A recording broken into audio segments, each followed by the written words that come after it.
Okay, action, and we're back. Hello, muckers. Welcome back to my YouTube channel. If you've been wondering where I've been the last couple days, I am currently in the process of moving to London, and I have my filming set up in Brighton, so there's been a lot of back and forth, but we're back, and today we're going to be going through Swoop's Colleen Ballinger series. We'll get into all that in a second. I just want to let you guys know that we have completed so many new things on the Patreon. We are now almost done watching the documentary of Shane Dawson making the chair. It is absolutely terrible. My Patreon is linked down below, by the way, and if you use the code 2026mucker, you get 30% off the Patreon.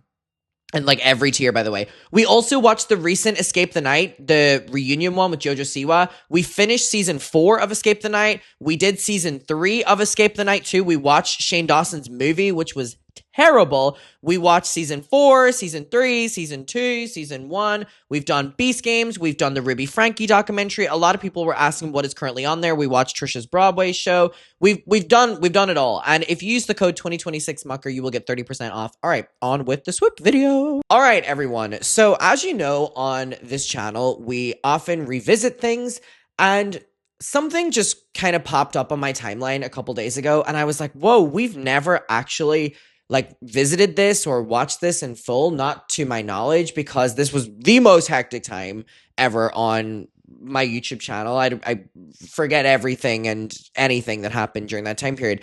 But I got recommended this video from Swoop, and it was like the devil or the evil or someone who was in the shadows, right?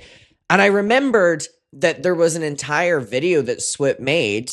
And I hate even saying video because I feel like the amount of effort and work that goes into these, saying video seems disrespectful. It's like documentary, like clock that, Shane Dawson. But I was completely forgot that Swoop had one of those about Johnny.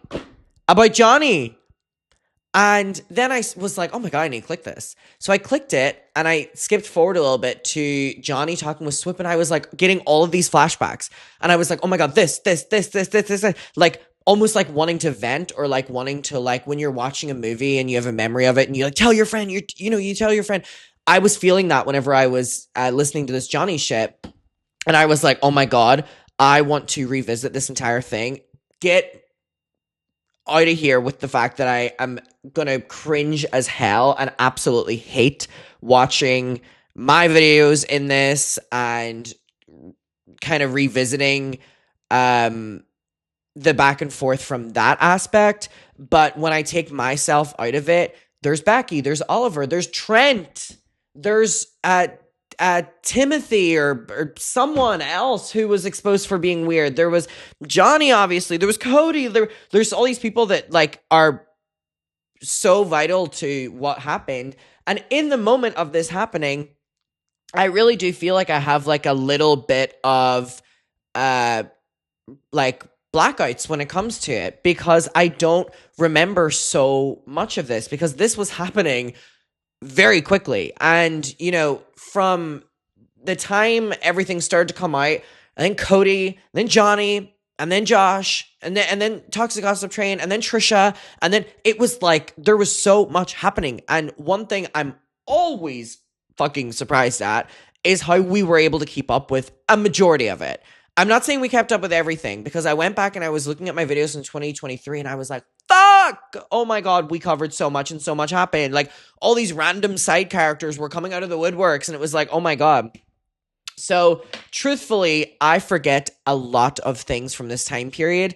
And the thing that I hate that I forget the most, and kind of is blacked out in my mind the most, is the Swoop doc.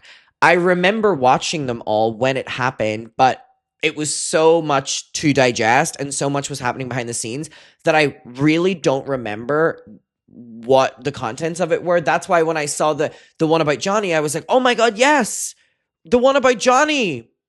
So I wanted to rewatch this on my own time, and I had posted, and people were like, we would love to do that as well. So we are going to get into the first one. So from Swoop, 2 years ago, 30th of June, 2023, the end of Colleen Ballinger, She Has Always Been This Way, a Nightmare Downfall. All right, let's get into this. The end of Colleen Ballinger and the downfall of Miranda Sings' career has been shocking. As Adam McIntyre exposed Colleen opened the doors for others to come forward, I have interviews with her victims, plus all the lies that everyone missed. With her years of lies, manipulation, gaslighting, and alarming signs, Colleen Ballinger, aka Miranda Sings, may have always been this way. This isn't adding up. Oof. Oh my God, look at the people that are referenced in this. Adam McIntyre and the videos. Johnny Silvestri. Becky's TikTok. Dustin Daly. Oh my God, this is Xylee. Cody Runts. Oh my God, I'm being hit with like just overwhelming flashbacks. These names. Oh my God. Xylee. Girl, where have you been? Wow. The whiplash was crazy. All right, let's get into this. She laptop on my Cody Tyler. That is so fucking niche. That is so niche. Only some people will get that. If you don't know, Cody Tyler admitted that they only turned on Colleen so they could get a new laptop. She laptop on my Cody Tyler. OMG. The toxic gossip oh my God. Chatting down the tracks of misinformation. Hey guys, it's Miranda. Just really excited. Oh my God, I'm gonna cringe at so many parts of this. Just from like having to watch this shit. I'm about to chase. And by this shit, I don't mean Swoops. By this shit, I mean like these Miranda Sings clips. Something I've been working on for a long time. Just don't. Many years ago, I used to message my fans, not in a creepy way, like a lot of you are trying to suggest. Oof. The removal of the ukulele from her doing the song and making it sound like it was just her words, which it was, like when you strip it back for an apology, was crazy. God, I wore those damn hoops every day, bitch. These hoops, I had them in morning to night. 365 days in the year of 2023. If I was going to dinner, the hoops were in. If I was going to coffee, the hoops were in. If I was going to the grocery shop at 2 a.m., the hoops were in. And by the way, these hoops were not the biggest ones that I wore on a daily basis. I had ones that were so big, and I would just wear them to the shop. Like, crazy. Every single fucking piece of media of me from the year 2023, I will have fucking hoops in.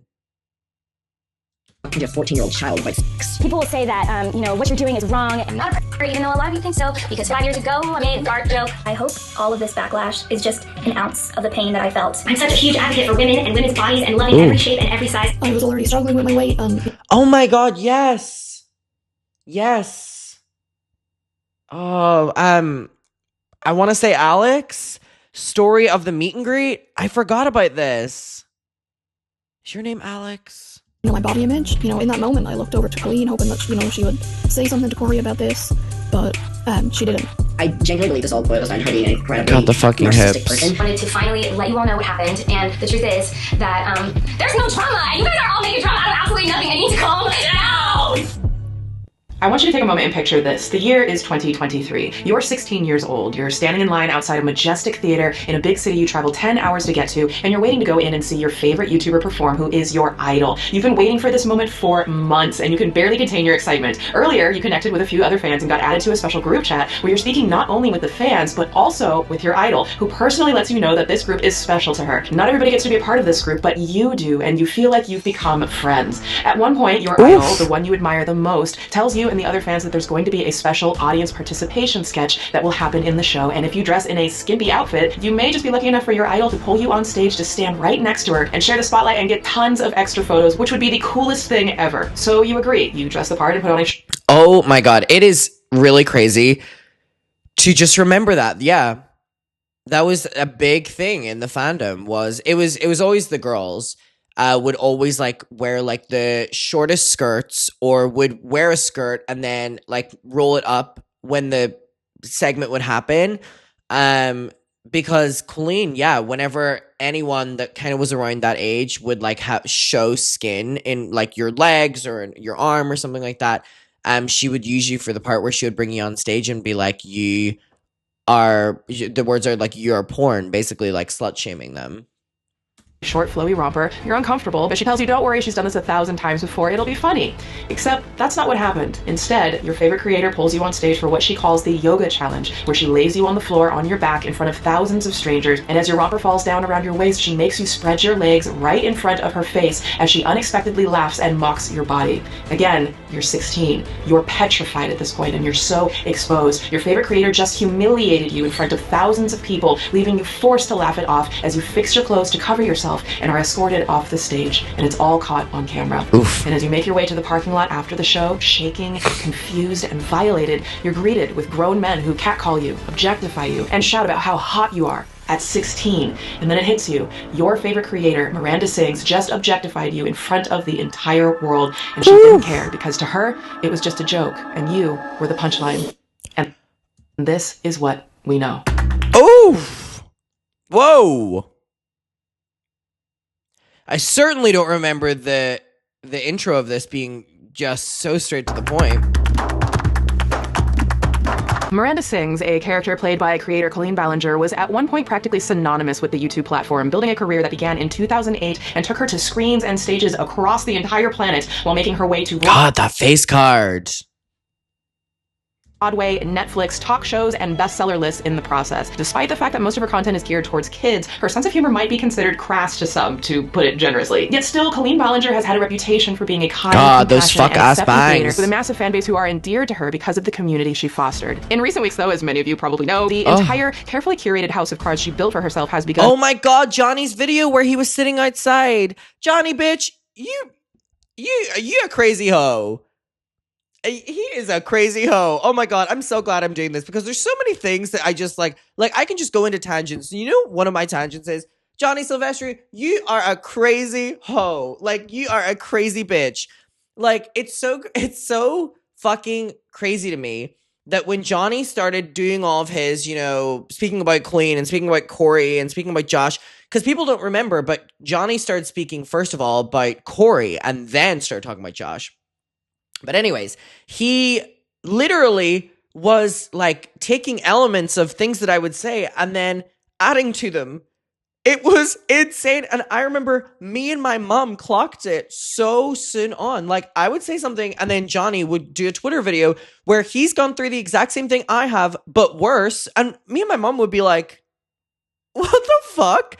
So then I distanced myself from him. And then it was whenever Swoop called me and got in contact with me and was like, hey, we have some big news. You know, Johnny is looking like he's not telling the truth about things. And I was like, oh my God, yes, I know.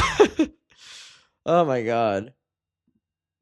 And crumbling under the weight of countless allegations of distributing pornography to minors, inappropriate and private conversations with minors without their parents' knowledge, the exploitation of free labor from her fans, the glorification of underage bodies, and finally, grooming. But that description doesn't even begin to stretch. Do you think Colleen ever watched this?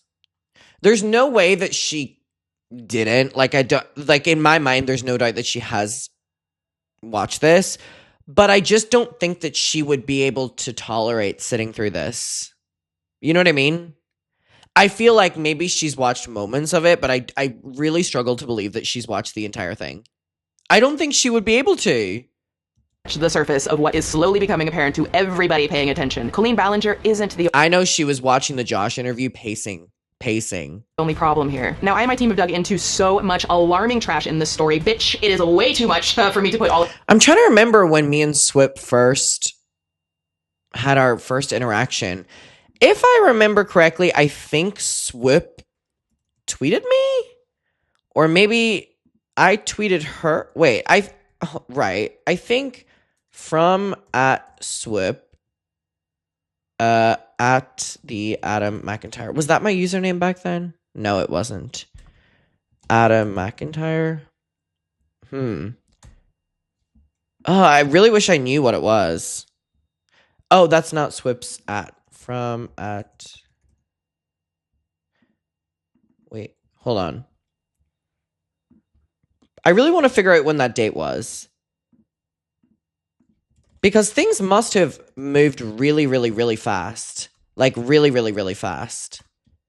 Because if she posted this June 30th, when the fuck did we speak for the first time? Like, this timeline is so fast. Oh, I love this photo. Swoop has just been such a real one to me. You know, has been such a respectful, like, colleague in the industry and someone that I would refer to as, like, a friend. And a great mentor. Swoop, I asked Swoop to do my podcast. She said yeah immediately. Swoop messaged me that she wanted to come to my LA show. She was the only YouTuber who came to the show. And she didn't have to, and she came with her friends, and she had a good time. Love, like, just so supportive. Okay, wait. When was the first time? Oh, there's me, Swoop, and Josh. Oh my god, I forgot about this day. Jesus Christ. That was in LA 2 years ago, 1 year ago, 2 years ago. Okay, so it has to have, I don't know. It's hard to, oh, shit, here. Oh my god, this is it. Oh my god, my friend Kelsey. June 8th. Okay, Colleen Ballinger, Swoop has entered the chat. Hey, at Adam McIntyre, would love to talk. June 8th. June 8th. And then this came out June 30th. Whoa, they moved fucking fast. Whoa.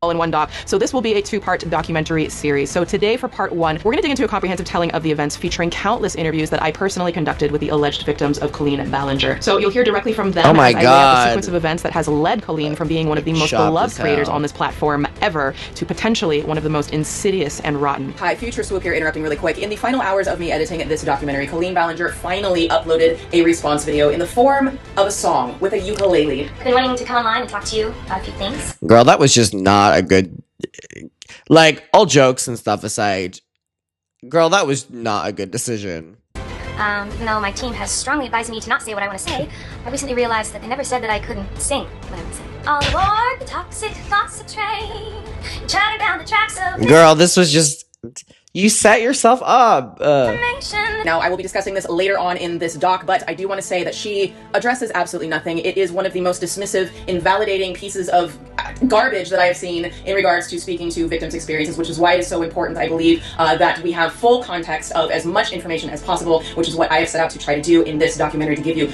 complete context of all of the accusations from the victims straight from their mouths, because I do not support the idea of these victims being invalidated and their voices being silenced in any way, shape, or form. So we'll get to that a little later. So buckle up, friends. It's going to be wild. But first, oh, hi there. Hello, hello, hi. It's my face again. Hey. Swoop. If you're seeing me for the first time, welcome. I make documentaries and short films on unsolved cases, true crime, and social media influencers who abuse their power and manipulate audiences because, as I always say, it's not drama, it's dangerous. We also dig deeper into the psychology, and sometimes we take it to Petty University, okay? We've got the beautiful... Oh my god, I should have worn my Swoop merch. I have like 2 of Swoop's hoodies in there, and I love them. Worm is on, and I was so close to my microphone. Because y'all know Petty is my coping mechanism for the asshat. So if you want to join the Petty University community, all are welcome, and you can grab your exclusive Petty University apparel. The shop is linked below, as always. And also, special little announcement, there will be a very special limited edition new Petty University apparel collection coming very, very soon. It's not drama, it's It might be trade. my absolute favorite stuff that we've designed. I cannot wait for you to get your hands on it. Also, are you following me on Instagram? Join me, please, on my Yes, girl, quest. we I'm trying to are. finally make it to 100,000 followers so that I can be a real influencer in these streets, okay? It's tough out here. So real quick, I want to give a huge thank you to today's sponsor and to Girl, I love ya, but this one is not sponsored. that shit. Hi, Cory. I love you so I wrote you a song. The two of them were so close that Colleen was actually one of the Cory Dodto has entered the picture. Isn't he like a bar manager now or something like that? I mean, hey, better that than being in DMs with, you know, children. Well, we don't know if he's still doing it. You know what I mean? We don't know. first people Cory came out to. They even made a video about his coming out story that today sits at over 6 million views. I remember you were crying and you said, "You're gonna hate me." And I said, "I will never hate you no matter what. I'll never hate you." This was also partially how she was able to maintain a loyal friendship with Cory, who is so close to Colleen that he apparently still lives with her and works as her assistant even. Girl, that was weird. It's crazy that like for like her entire marriage and probably into her second marriage as well, she was like living with her husband and Cory. Just like Cory lived there as well. And to this day. Well, I guess time will tell after all of this. And you said that you were like, you felt like you were going to hell, and that I would hate you, and everyone would hate you. Eventually, in 2008, Colleen started messing around YouTube, where she would eventually do comedy videos, lifestyle videos, vlogs, and it was through YouTube that she was able to move on to the following accomplishments: a Teen Choice Awards, a Streamy, many roles in movies and TV shows, Broadway shows, Netflix shows, 2 best-selling books, an episode of Jerry Seinfeld's show, an episode of MTV True Life. God, I fucking hate Jerry Seinfeld. That focused on her relationship with then-boyfriend Joshua Evans. She even co-hosted The View back in 2015 for F*** Knows Why. And if you're new to the Colleen Ballinger story, you might be asking, what is it that she did on YouTube that led to so many opportunities? When I first heard the name Colleen Ballinger years back, it sounded like it was going to be like some hoity-toity self-help author who put out a book titled some like, Live, Laugh, Legendary, My Radical Awakening as a Prodigal Guru. Trademark. Sadly, no. That's not what Colleen Ballinger is famous for. This is... Hey guys, it's me, Miranda. Today I'm so excited for my video because I'm reacting to TikTok. Easy. God.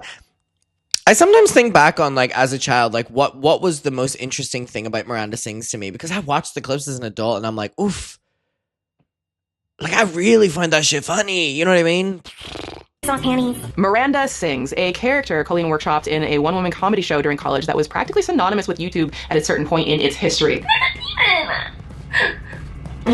Like, literally everywhere I turned, there was Miranda f***ing Sings' f***ing face in my f***ing face. Please make it stop. No, God! Yeah, it was a lot. No, God, please, no! Just delete! No! Now, Miranda, the character, by design, is a performer who is very, very bad at performing and thinks she's gonna be as famous as Beyonce. Hey, where my baby?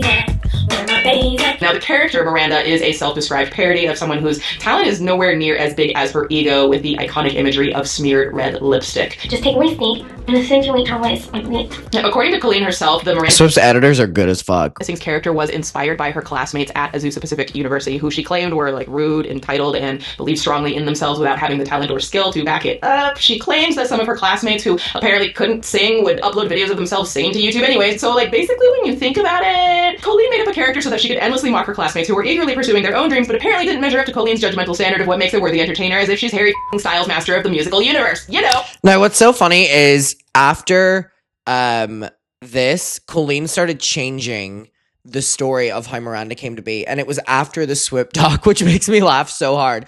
Because Colleen's full thing with creating Miranda was, oh, she was making fun of untalented people in her class. Then Swoop said this, and anytime Colleen got asked about it post this, she'll say something completely unrelated that you know, I literally cannot even remember what her story is, but she changed it. She changed it now because she doesn't want it to be seen as that. Oh, humility! There was a lot of people in my program who were just Oh, that eyeliner. had the characteristics of Miranda, the character that I So do. what? And also those bangs are strong.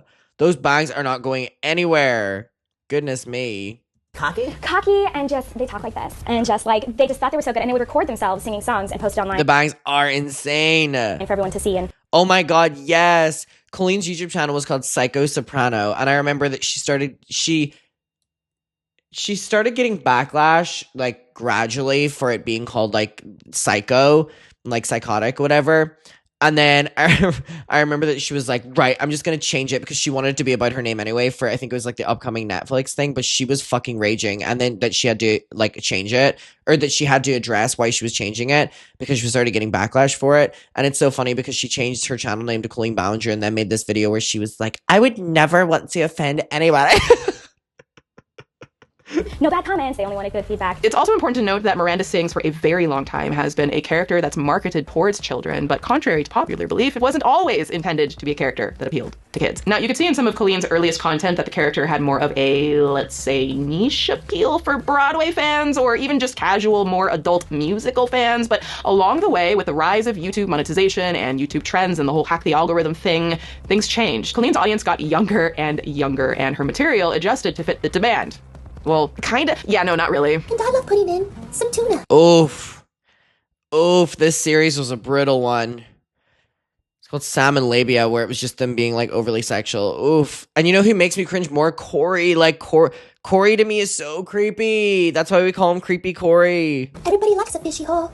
Should I leave the juice, or should it just be the meat in the hole? Maybe something creepy in your hole. And contrary to those who think it wasn't a calculated move and it's all innocent, allow me to present Exhibit A. I'm not too old to go to my show. One thing I take a lot of pride in with my live shows is that it is for all ages. Like, there are jokes that kids will laugh at, and there are jokes that will go over each other's heads and are inappropriate, like sexual innuendos. That's Colleen saying her content is for all ages, including children, while saying in the same breath her content is filled with sexual innuendos for children to see. Yeah, I'll get to that a little bit later. Now, over time, the character's traits became even more exaggerated and boisterous, and according to Colleen, that too was by design, telling Oh my god, Swoop is so close to 1 million subscribers. If you haven't subscribed, go and subscribe to her. The website Elle back in 2016, quote, "I thought it was fascinating that someone who didn't know me would take the time to say hateful things about me. Whatever haters didn't like, I would do more of in the next video." So she goes from essentially trolling her classmates to trolling her criticizers. Thus, the Miranda Sings catchphrase, which the character used anytime somebody left a negative comment on YouTube. In 2011, on the eve of her first Canadian tour, she told Alberta News there was one teenager in particular she was impersonating, saying, and I quote, "She was 16 and loved singing every day. She wasn't any good, bless her, but she gave voice lessons to..." This reads like a Trump tweet. She was 16 and loved singing every day. She wasn't very good, bless her, but she gave voice lessons to anyone that watched. Quite frankly, I just loved her. Quite frankly, I just loved her. Anyone who watched... This literally reads like Trump. Sure, I just love her. Oh, splendid, another trolling. Beedly-dee. So listen, as a bit of foreshadowing, if you will, that story that Colleen told about the origins of Miranda Sings isn't the full truth, but in the interest... Quite frankly, they've never seen something so similar to Trump, other than Colleen Ballinger. Quite frankly, they are so in common. To fairness, that's the story she came up with, and in my reserved opinion, because I know I will be going off about that later, even the way Colleen herself has painted the creation Sorry, of oh my Miranda god, I was focusing on chat. What the fuck is going on screen right now? Sings is based in some weird cruelty, Gabby especially Hanna! by crediting the weirdness of the character to a 16... The concept of both of them collabing. Crazy. ...year-old girl at a time when Colleen herself was 24, almost 25. Now, Colleen Ballinger's personal account has 8.5 million subscribers and nearly 2 billion views. Holy shite balls, okay. And as of today, Miranda Sings has more than 10 million subscribers and nearly 2.5 billion views. Miranda's TikTok account has 13 million plus followers. When did that happen? And almost 7 million followers on Instagram. Now, the success of the Miranda Sings character led to one of those TV shows Colleen did. Not Gabby Christ mention. Which was, in fact... Gabby and Colleen kissed in a video? Why? A Miranda Sings show for Netflix called Haters Back Off. Haters Back Off was released across 2 seasons on Netflix back in 2016 and 2017 before it was canceled. Yes, Daddy Netflix already canceled her once. And it focuses on the day-to-day life of Miranda and her family, as well as her quest to become famous. The show was objectively, this show was bad as fuck. Objectively, this was fucking terrible. However she can, no matter who she has to hurt to get there. Now, the show was created by Colleen and her brother Chris, and for better or worse, it's always going to be a huge part of the history of YouTube because it was one of the... Did you know that her family all eloped to Spain? They all just left America and just live in Spain now. And I wonder if that has anything to do with the child filming laws or money laws that YouTube are now implementing for child stars. The first scripted TV shows created by a YouTuber, if not the first one. They gave me literal poison for a snack. I said I wanted something to eat, and they gave me this trash. Literal trees. Do I look like a rabbit? Now, Miranda Sings was proof that what could start right here could take you all the way to here. Oh dear, sorry. How did that get there? I've gotten ahead of myself. I'm sorry. I meant to say that it took her from here to here. And also, fun fact, to here. Because Colleen met her second husband, Eric. That was not what I was expecting. Stockland while working on the show. Now, if you couldn't tell, the Miranda Sings character's success was massive, and it even led to Colleen getting to tour the world as Miranda, which only did even more to increase her fame. So how famous was she? In 2015, Glamour magazine released a list of the top 10 most asked fashion questions that were asked that year. At number 9, how to dress up like Miranda Sings. Can you imagine asking Glamour magazine how to dress like this? Okay, sorry, no. A lot of websites talking about Colleen and even a few biographies about Colleen will... The concept of that? Can y'all not see the outfit? Baggy shirt and baggy red pants. Easiest outfit ever. Say that her career really took off in 2013, and that's true, but that really understates what a big deal Miranda Sings always has been. Even as far back as 2010, articles and news stories referring to fans traveling from across the country just to see Colleen perform as Miranda, a fan base also known as the Mirfandas. Now, the strength and passion of the Mirfandas, without a doubt, were what made Miranda Sings, and by extension Colleen Ballinger, so iconic. The fans lifted up not only Colleen, but her entire family, who capitalized on the success by starting their own YouTube careers themselves. Von sister Trapp Rachel is a family YouTuber with nearly 3 million subscribers. Her brother Chris writes a lot of the Miranda Sings material and even co-runs the Ballinger Family, a family YouTube channel with over 2 million subscribers. And even Colleen's best friend and assistant Cory Dodto has benefited big time from the Colleen Ballinger empire. God, creepy Cory, creepy Cory. And offline. Wanted to finally let you all know what happened, and the truth is that there's no drama, and you guys are all making drama out of absolutely nothing. I need to calm down. And to be completely clear, a lot of the Mirfandas are and were grown adults who appreciated what they saw as a lighthearted parody of, like a certain type of overzealous musical theater kid. But as Colleen's ex, Joss Evans, put it to Good Morning America back in 2015. So you keep saying kids. Who are these kids? The mass majority of our audience is 13 to 21. Children! Now, it's probably worth mentioning that the intention of whether the Miranda... One thing I really enjoyed about Swoop's coverage is that Josh is involved in it, but Swoop doesn't alter her stance on things that he's also been involved in just because she's interviewing him. I always really liked that. I always thought that was something that was purposeful and really appreciated. Miranda Sings' character is meant for children doesn't matter, since 1, the crowd is made up almost exclusively of them. Number 2, Colleen is well aware that most of her audience are minors. And number 3, Miranda Sings is so synonymous with content made for kids that even as recently as 2019, the website moms.com, literally moms.com, released a list of 10 YouTubers that are good influences on kids, and Colleen Ballinger was on there at number 5. What the are you doing, moms.com? To hide our snack from the bears, we have to hide it in our clothes. So for example, there we go. Do you want a cheese ball? I love them. I can't believe I'm reaching in there right now. Whatever, man. Okay, so let me recap. For over a decade, Colleen Ballinger has built her career off of providing a safe space for fans of all ages, genders, creeds, ethnicities, and walks of life. In the process, she's become one of the biggest success stories on YouTube, off YouTube, and for a long time was relatively controversy-free, but that all changed because of the words of a young man by the name of Adam McIntyre. Oof.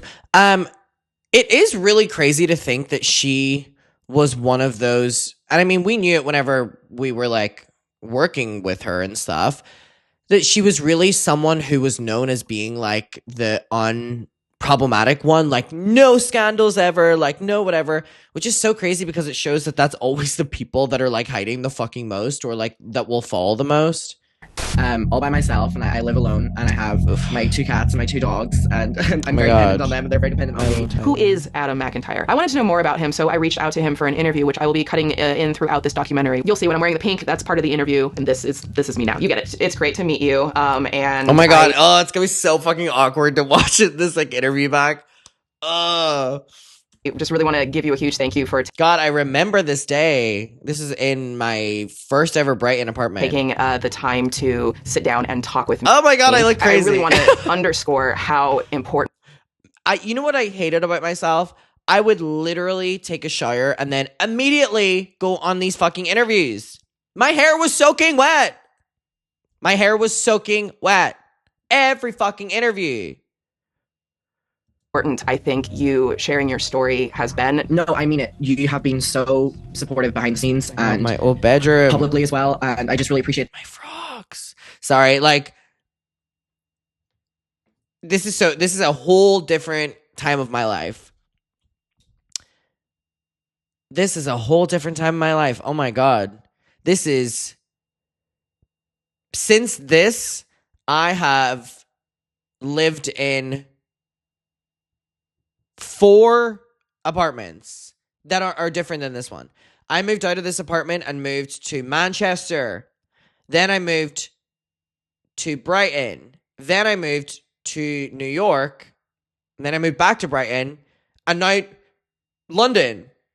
That's crazy. That is so crazy. I loved my little frogs.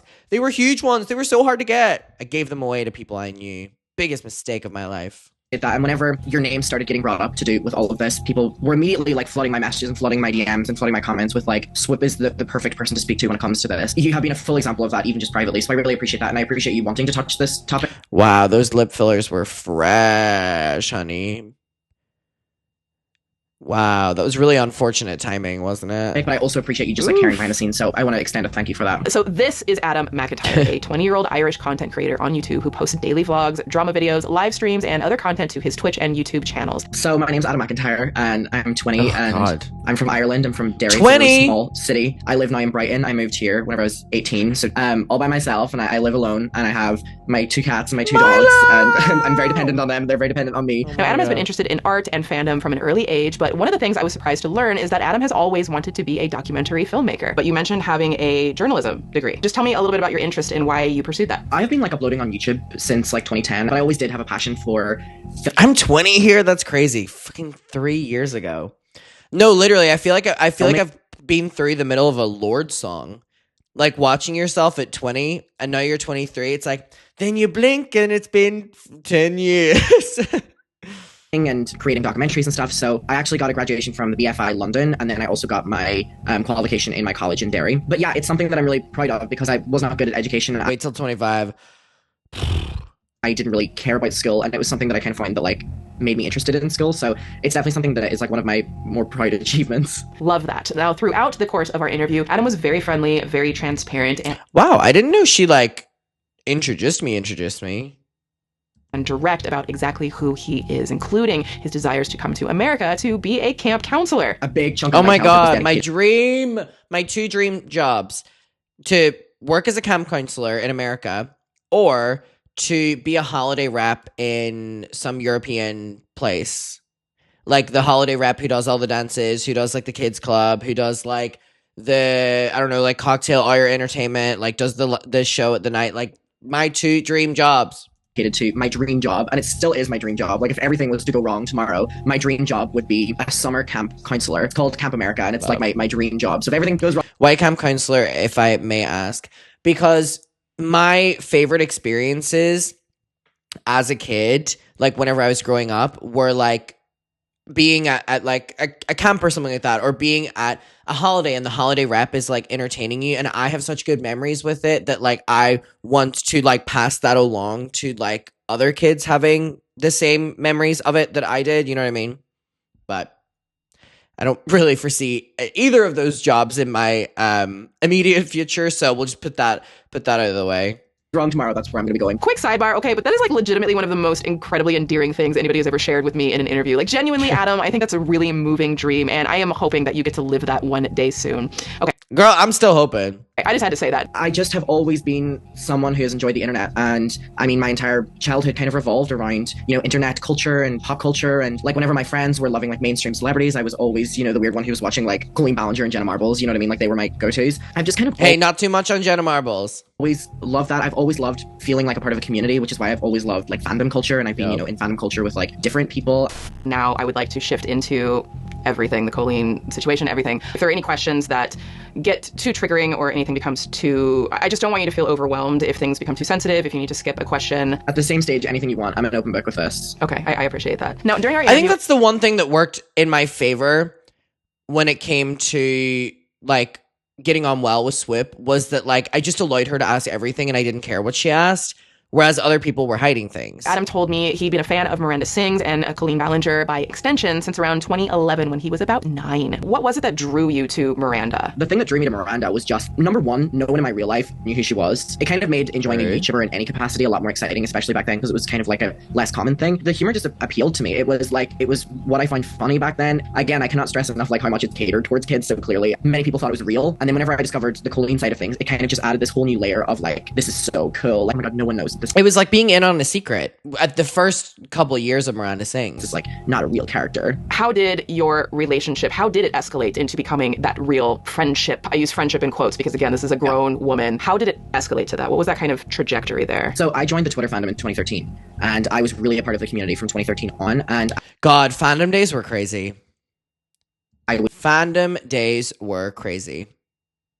Like, I've been in so many goddamn fandoms, dude. Woo! Those days where the most important thing was making sure that I was on Twitter 24 hours a day, keeping up to date with all your different group chats, keeping up your live updates on what your favorite, you know, person that you stan does, getting in Twitter beef, replying to Pop Crave first. Oh, fandom days were crazy. Would get, you know, her family used to address me as Cookie Ballinger, and like even whenever I would meet her, she would make jokes about like calling me Cookie Ballinger because that was my username. So I would get called out on live streams, I would get called out on like Twitter, I would, you know, basically the more you engage, the more you were praised. The pivotal moment I specifically remember from whenever it turned from fan to a little bit more than that was the divorce in 2016. She announced her divorce with Josh September 30th, 2016. I remember it was my 14th birthday. It was like the most dramatic birthday of my entire life. My 14th birthday, all I remember from it was having to talk to this woman on Twitter about the divorce and the backlash. And she ended up sending me a message being like, I'm so sorry I ruined your birthday, and Cooper, I love you so much. And just this, in August of 2016 was whenever the lingerie live stream happened. Hold. Okay, I'm sorry. The lingerie? Yeah, let me back up to the real start of the Adam McIntyre story. Not the divorce. Baby, that's what I'd be saying. Let's take it back to 2020. Okay, maybe he'll want the panties. Although then his parents will be like, you're not allowed to watch who is sending you panties. Miranda Sings. I watched the boy wear it online. Fat rolls. Oh my god, sorry, I just skipped ahead. I got distracted by Miranda Sings. Do. Endearing things, anybody and trajectory. Hi everyone, before this video begins, Oh god. I hate this video. When I created this damn video for the people in that fandom, I never once thought that I would still have to fucking see it 6 years later. Why do you think I look so chopped in this? If I knew this fucking video was going to be around 6 years later, this proves to you that this was never supposed to blow up into a big thing. If I ever thought this video would still be fucking talked about 6 years later, I would have gotten glam done. I want to tell you that, you know, I've been making daily videos recently, but I just want to tell you that I'm going to stop for a while, and I'm... This was literally a video made for like 300 people max. Oh my god. Taking a break from... Oh my god, I literally can't even watch this video. I hate this video. I hate this video. A matching bra and underwear set that belonged to Colleen over his clothes. At this point, Adam tweeted at Colleen what she describes as sassy and rude comments about how ugly the clothing was in general. He's so rude. What made you order these ugly clothes? Oh my god, he's so sassy. That's when the adults, came up with the idea of sending the lingerie set to Adam. Remember how old I said he was at this time? Yeah. Oh my god, that makes me laugh. I want to send him something. Do you want the bra, Cory is... Adam? Do you want the bra panties? Tweet right Just now. so y'all remember that they offered first. Clock it. But we've already been through that. Cory is so creepy. Weird. This is a grown-ass woman and one who's been on YouTube for almost a decade at this point, talking about sending undergarments to a 13-year-old fan. I mean, even Colleen and Cory seem to know it's inappropriate, wondering out loud how his parents would react to the gift. Okay, maybe he'll want the panties. Although then his parents will be like, you're not allowed to watch who is sending you panties. Even mom, don't worry. I watched the boy wear it online first. Cory is so creepy. Note to self, Colleen, if you have to ask how the parents are going to react, it's probably not a good idea. I'm just saying, I don't know. Now, because of the context of who Colleen is as a public figure and the type of humor she's famous for, maybe you just assume that this was some kind of bit for the stream and that she wouldn't really send undergarments to someone that age, right? Right? So I did get sent the lingerie hate immediately this whenever it video. arrived. My parents were furious. Oh, I hate this video. This is the one thing that I'm not going to watch. I hate this video. Period. And this was not your fault. The fault lies solely on the adults. And if anyone is saying otherwise, you could go ahead and send it my way, okay? Auntie Swoop got some words for them, okay? Miss Petty LaBelle might come out of her shell and sit some people down, asses in seats, okay? I don't know what that accent was, but this is what it's conjuring for me right now. Now, remember the whole thing where he talked about that divorce ruining his 14th birthday? Josh had moved up the ranks from God, that was such a stressful day. Oh my god. Me and my parents went out to dinner for my birthday, and then I had to fucking lock in whenever I got home. I was tired the next day at school. Colleen's boyfriend to her husband to her ex-husband. And according to Adam, Colleen was... I'm just remembering that our group chat did like a Uvu call, or I think it was Uvu or Skype. It was Uvu, I think. Call on my birthday, and it was... it was supposed to be them like wishing me happy birthday, but instead I just joined the call expecting my friends to sing me happy birthday, and they're all sitting crying. Oh my god. Hey y'all. How we doing? Woo. God, that was a crazy night. Comfortable enough to share very private details about her divorce from Josh with Adam. Let me rephrase that. Colleen, a 30-year-old woman, was sharing intimate details about her relationship and divorce with a boy who was 14 that she met on the internet. What makes this even worse is that Adam alleges that she would have him go so far as to prowl gossip websites and social media to find as much dirt as he could on Josh. Our relationship slowly turned into me... We don't need to hear it from you. Hear from me. Yeah. Should not have crossed. And you want to know something even weirder? Adam told me about a conversation he had with a friend of his, and well, I remember coming to her because I didn't want to tell my parents about it because Colleen would tell me that she's confiding in me with information and don't tell anybody because then, you know, she's trusting me with this. And if I tell people, she will not be able to trust me. And so I'm like, shit, like I don't want to, you know, ruin this. I remember telling my friend that I felt like I was going through a divorce that was so like affecting my own life. I literally felt like I was going through like my parents' divorce. My parents are not divorced, but I feel like I've experienced like what it's like to have your parents divorce and have to be put in the middle of it. Directly having to make decisions on how Colleen handled her divorce. But I also remember feeling guilty for feeling that way. And I remember saying to my friend in the moment, basically along the lines of, yeah, but like, you know, she's my friend. And like, whenever your friend's in a rough spot, you've really got to help them out with it. You know, she's trusting me. And like, if your friend's in need, your friend's in need, which is just looking back on it is so weird. I'm sorry, y'all, but my blood is boiling and I'm about to lose my shit. You know, I can't. Petty University, it's time. Roll the intro.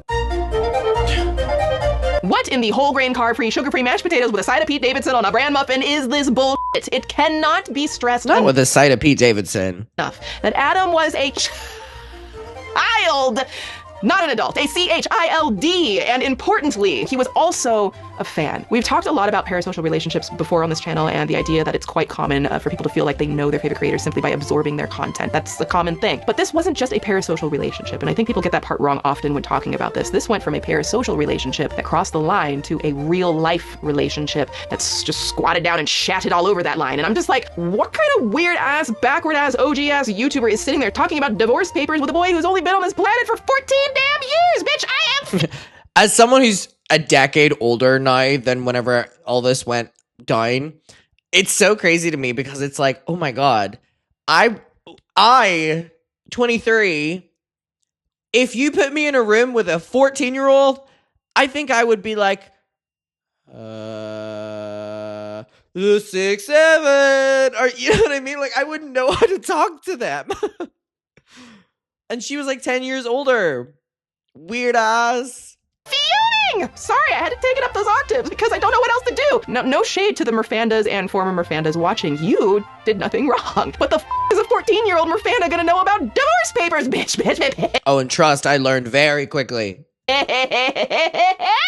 Anyways, class dismissed. That's so cute. Now, to jump back to my interview with Adam, he has an interesting take on parasocial relationships that, if I'm being honest, kind of took the words right out of my mouth and made me erase a similar take that I had in my notes. I think that I have a parasocial relationship with my audience. I also think you have a parasocial relationship with your audience. I think we all do. It is not something as creators you can really control. However, there's a difference between having a parasocial relationship and using and abusing your parasocial relationship. There's a difference. That Loki ate. That Loki ate.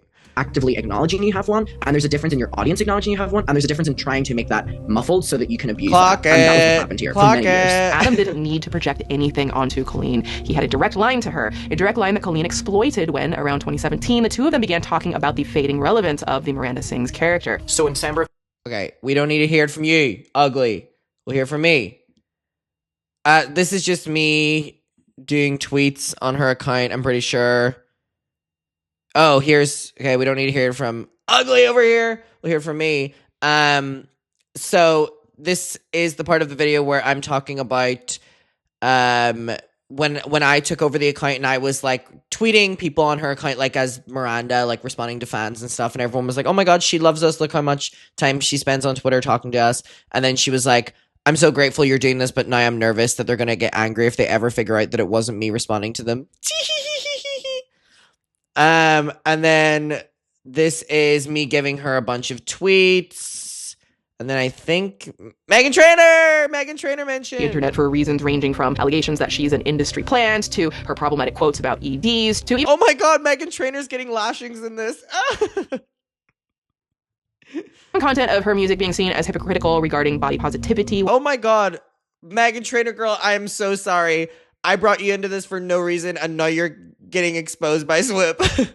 While also weight-shaming people within her own music, okay? Way to go. All of this is to say some people get shamed for being a Meghan Trainor fan, but the reason people were upset with the this tweet was so funny! Tweet was because it was seen as queer-baiting coming from a woman who identifies as... I don't give a fuck.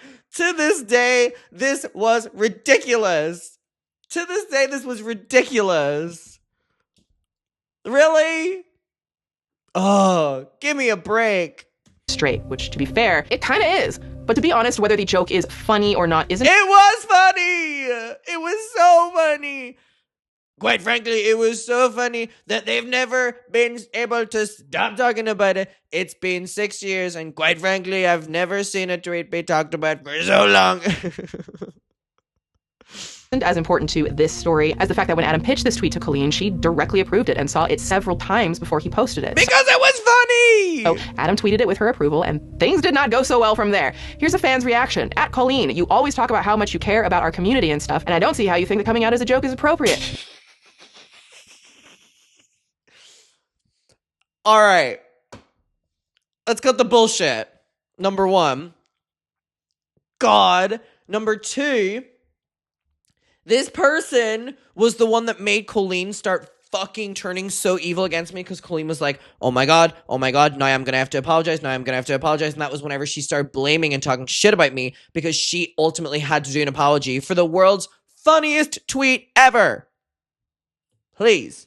You're 33 years of age. I'm a long-term... Today's equivalent of coming out as a Meghan Trainor fan is coming out as a Somber fan. I would have, in today's current age, I would have made the joke with Somber.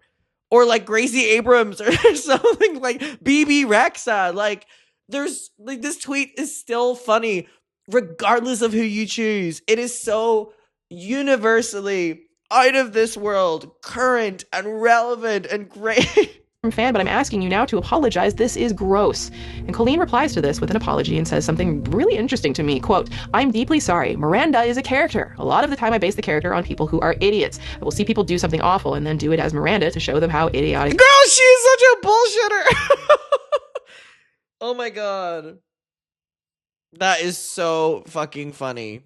It looks. Now, I want you to put a pin in that about Miranda just being a character, because later I'm going to share an interview Colleen did that says quite the opposite. Remember earlier when I showed you how Colleen approved the tweet ahead of time? Well, in later messages to Adam, once she began getting backlash, she told him that she, quote, would never post something like that, and now everyone thinks I'm homophobic, and that she was really upset. She sent me a screenshot from someone on Twitter. You know what? I'm gonna let him talk. She said, uh-oh, am I going to get in trouble? Be careful. I don't want to be in a scandal and have to apologize. Please, please, please be careful. People are very sensitive these days. This is one of the main reasons it's hard to do Miranda now. People have a hard time understanding satire and jokes, especially with sensitive subjects. And she said, the thing is, I agree with them. Queer baiting is not a joke. I'm super When she sent me this fucking text, oh, I couldn't believe it.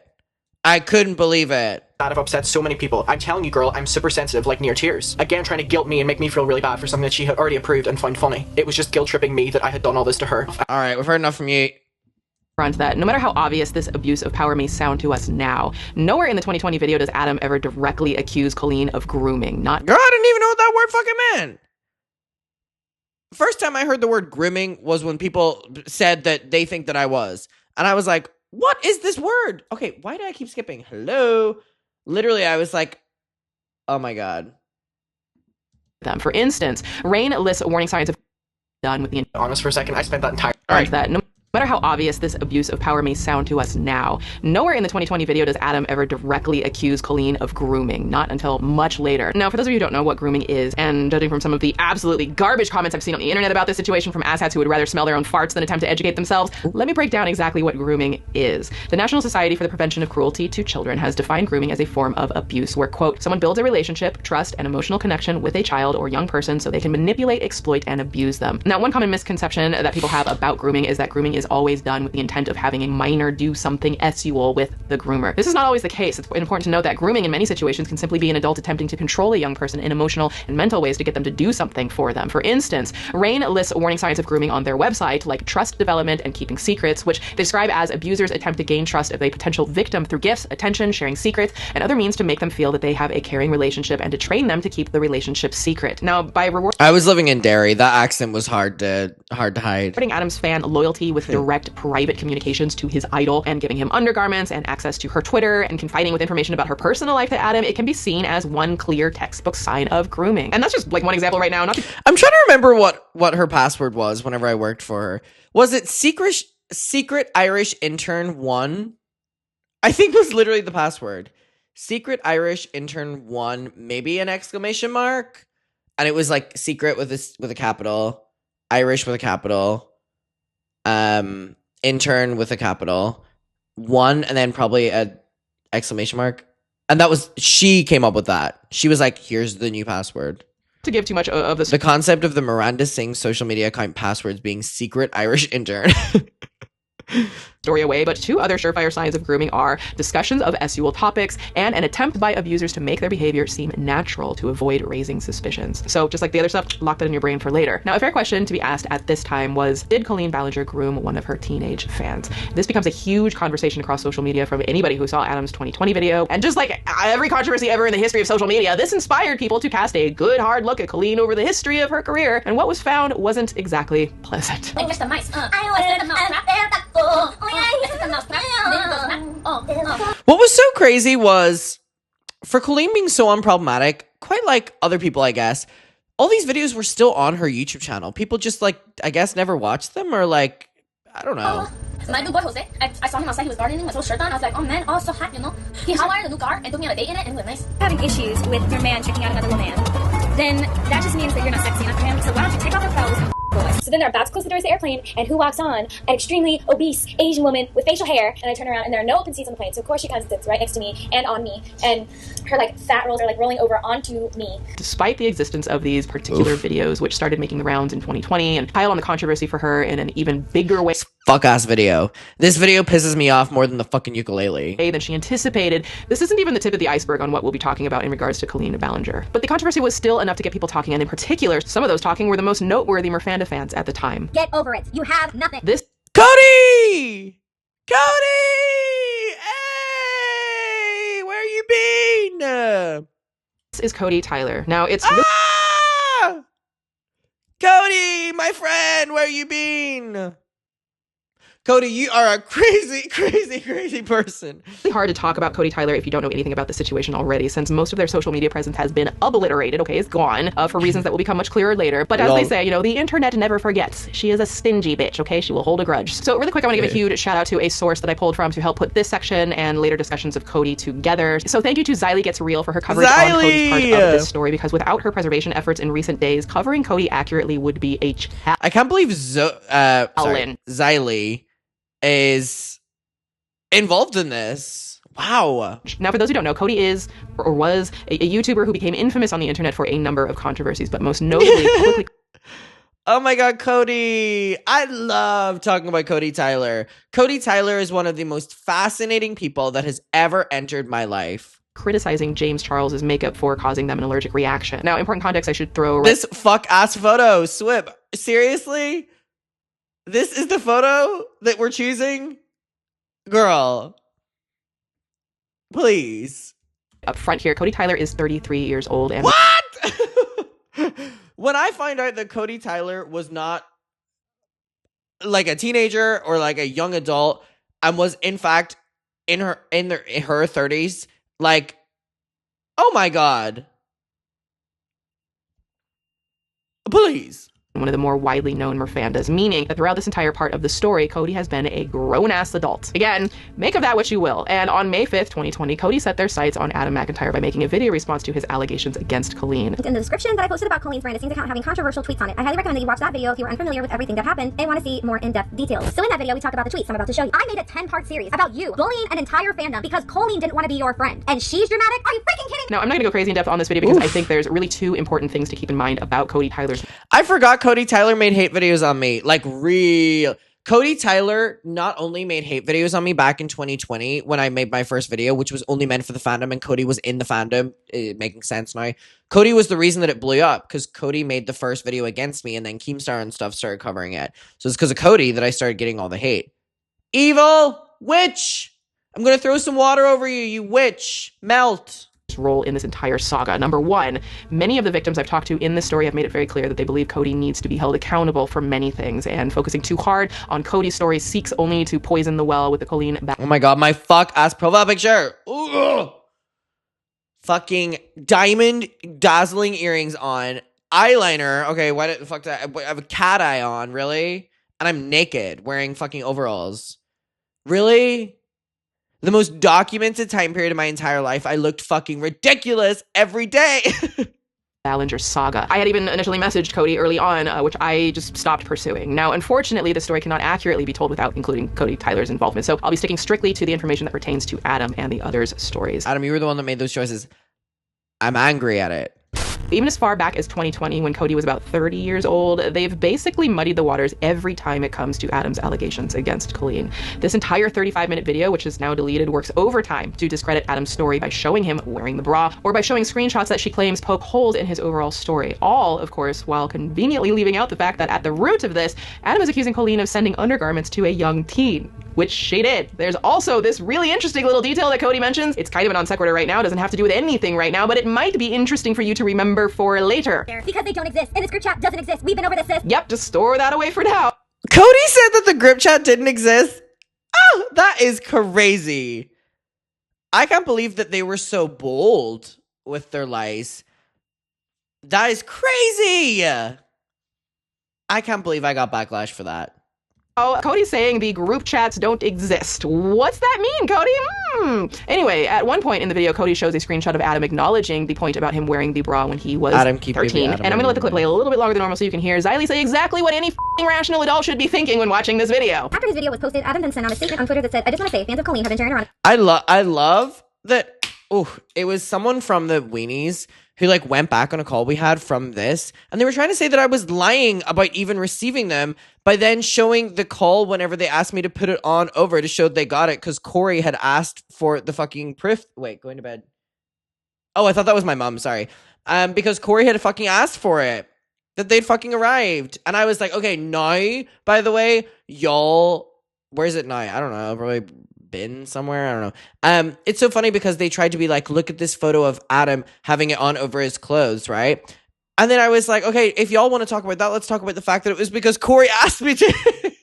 Like, y'all will never win this. Like, A picture of me with items on over my clothes during the video call when I was 13. In my video today, I say I didn't see them, and my parents took them away. To specify, my parents took them away once they became aware of them, as they were addressed to me, and I opened them. Doesn't matter, she still sent it to. Oh my god, I forgot. Sorry, I got jump scared by Xylee there, but I'll never forget. Like, Xylee was on their ass every day, and I appreciated it. Still sent it to him. What does him lying about that part got to do with anything? What in the Michael B. Jordan on whole wheat? Okay, just roll the intro.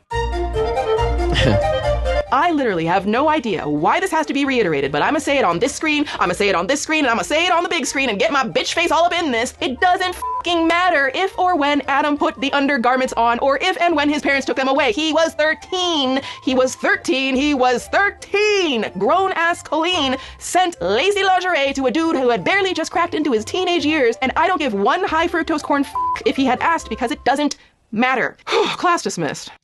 Xylee, I remember her reaction being like, if I end up in a Swoop doc. Actually, you know what? No, we're still going. Professor Petty is pissed. How I just reacted is not how most people reacted. I don't know if we need a reminder of the power dynamic at play here, but Adam was a small teen content creator, and Colleen was one of the biggest YouTubers on the platform. Power imbalance. And since it was just his voice against hers, the floodgates opened up, and other powerful people with open they did. Does she talk about James Charles? Asinine takes thought they too should dump on a kid. People like pre-canceled James Charles. James Charles got me so much fucking hate. Oh my god. He randomly started tweeting about me being a liar. Whenever, again, my video was only made for the fandom, and I had, okay, if I hit that one more time, I'm gonna go crazy. Like, it's so crazy to me because, again, it's like, they really just all jumped on. They really did. Oh my god. Oh, I see Dustin already. Whoa. Whoa. Whoa, whoa, whoa, whoa, whoa, whoa, whoa, whoa, whoa. Hold on. Where were we? James, you sure about that, James? Oh, here it is. Did you talk to Adam, James? Did you think to acknowledge Adam's age and all of this and how it's literally impossible for him to have done anything wrong in a situation? Oh, here's the tweets before. That part got to do with anything. High fructose corn if he had asked because it doesn't matter. Class dismissed. Actually, you know what? No, we're still going. Professor Petty is pissed. How I just reacted is not how most people reacted. I don't know if we need a reminder of the power dynamic at play here, but Adam was a small teen content creator, and Colleen was one of the biggest YouTubers on the platform. Power imbalance. And since it was just his voice against hers, the floodgates opened up, and other powerful people with asinine takes thought they too should dump on a kid. People like pre-canceled James Charles, who tweeted, "It's literally all lies." Literally. Oh my god. I when he tweeted this, I was like, oh my god. Can things get worse? It's literally all lies, James. You sure about that, James? Did you talk to Adam, James? Did you think to acknowledge Adam's age in all of this and how it's literally impossible for him to have done anything wrong in a situation where an adult sends their undergarments? Would you send a teen your underwear? No, that's because I was already 16 by the time that James tweeted about me. He wasn't interested anymore. Oh, wait, no. Don't answer that. You have a history. Let's keep reading. Oh! It's literally all lies. The boy begged Colleen for the panties for years. What are you...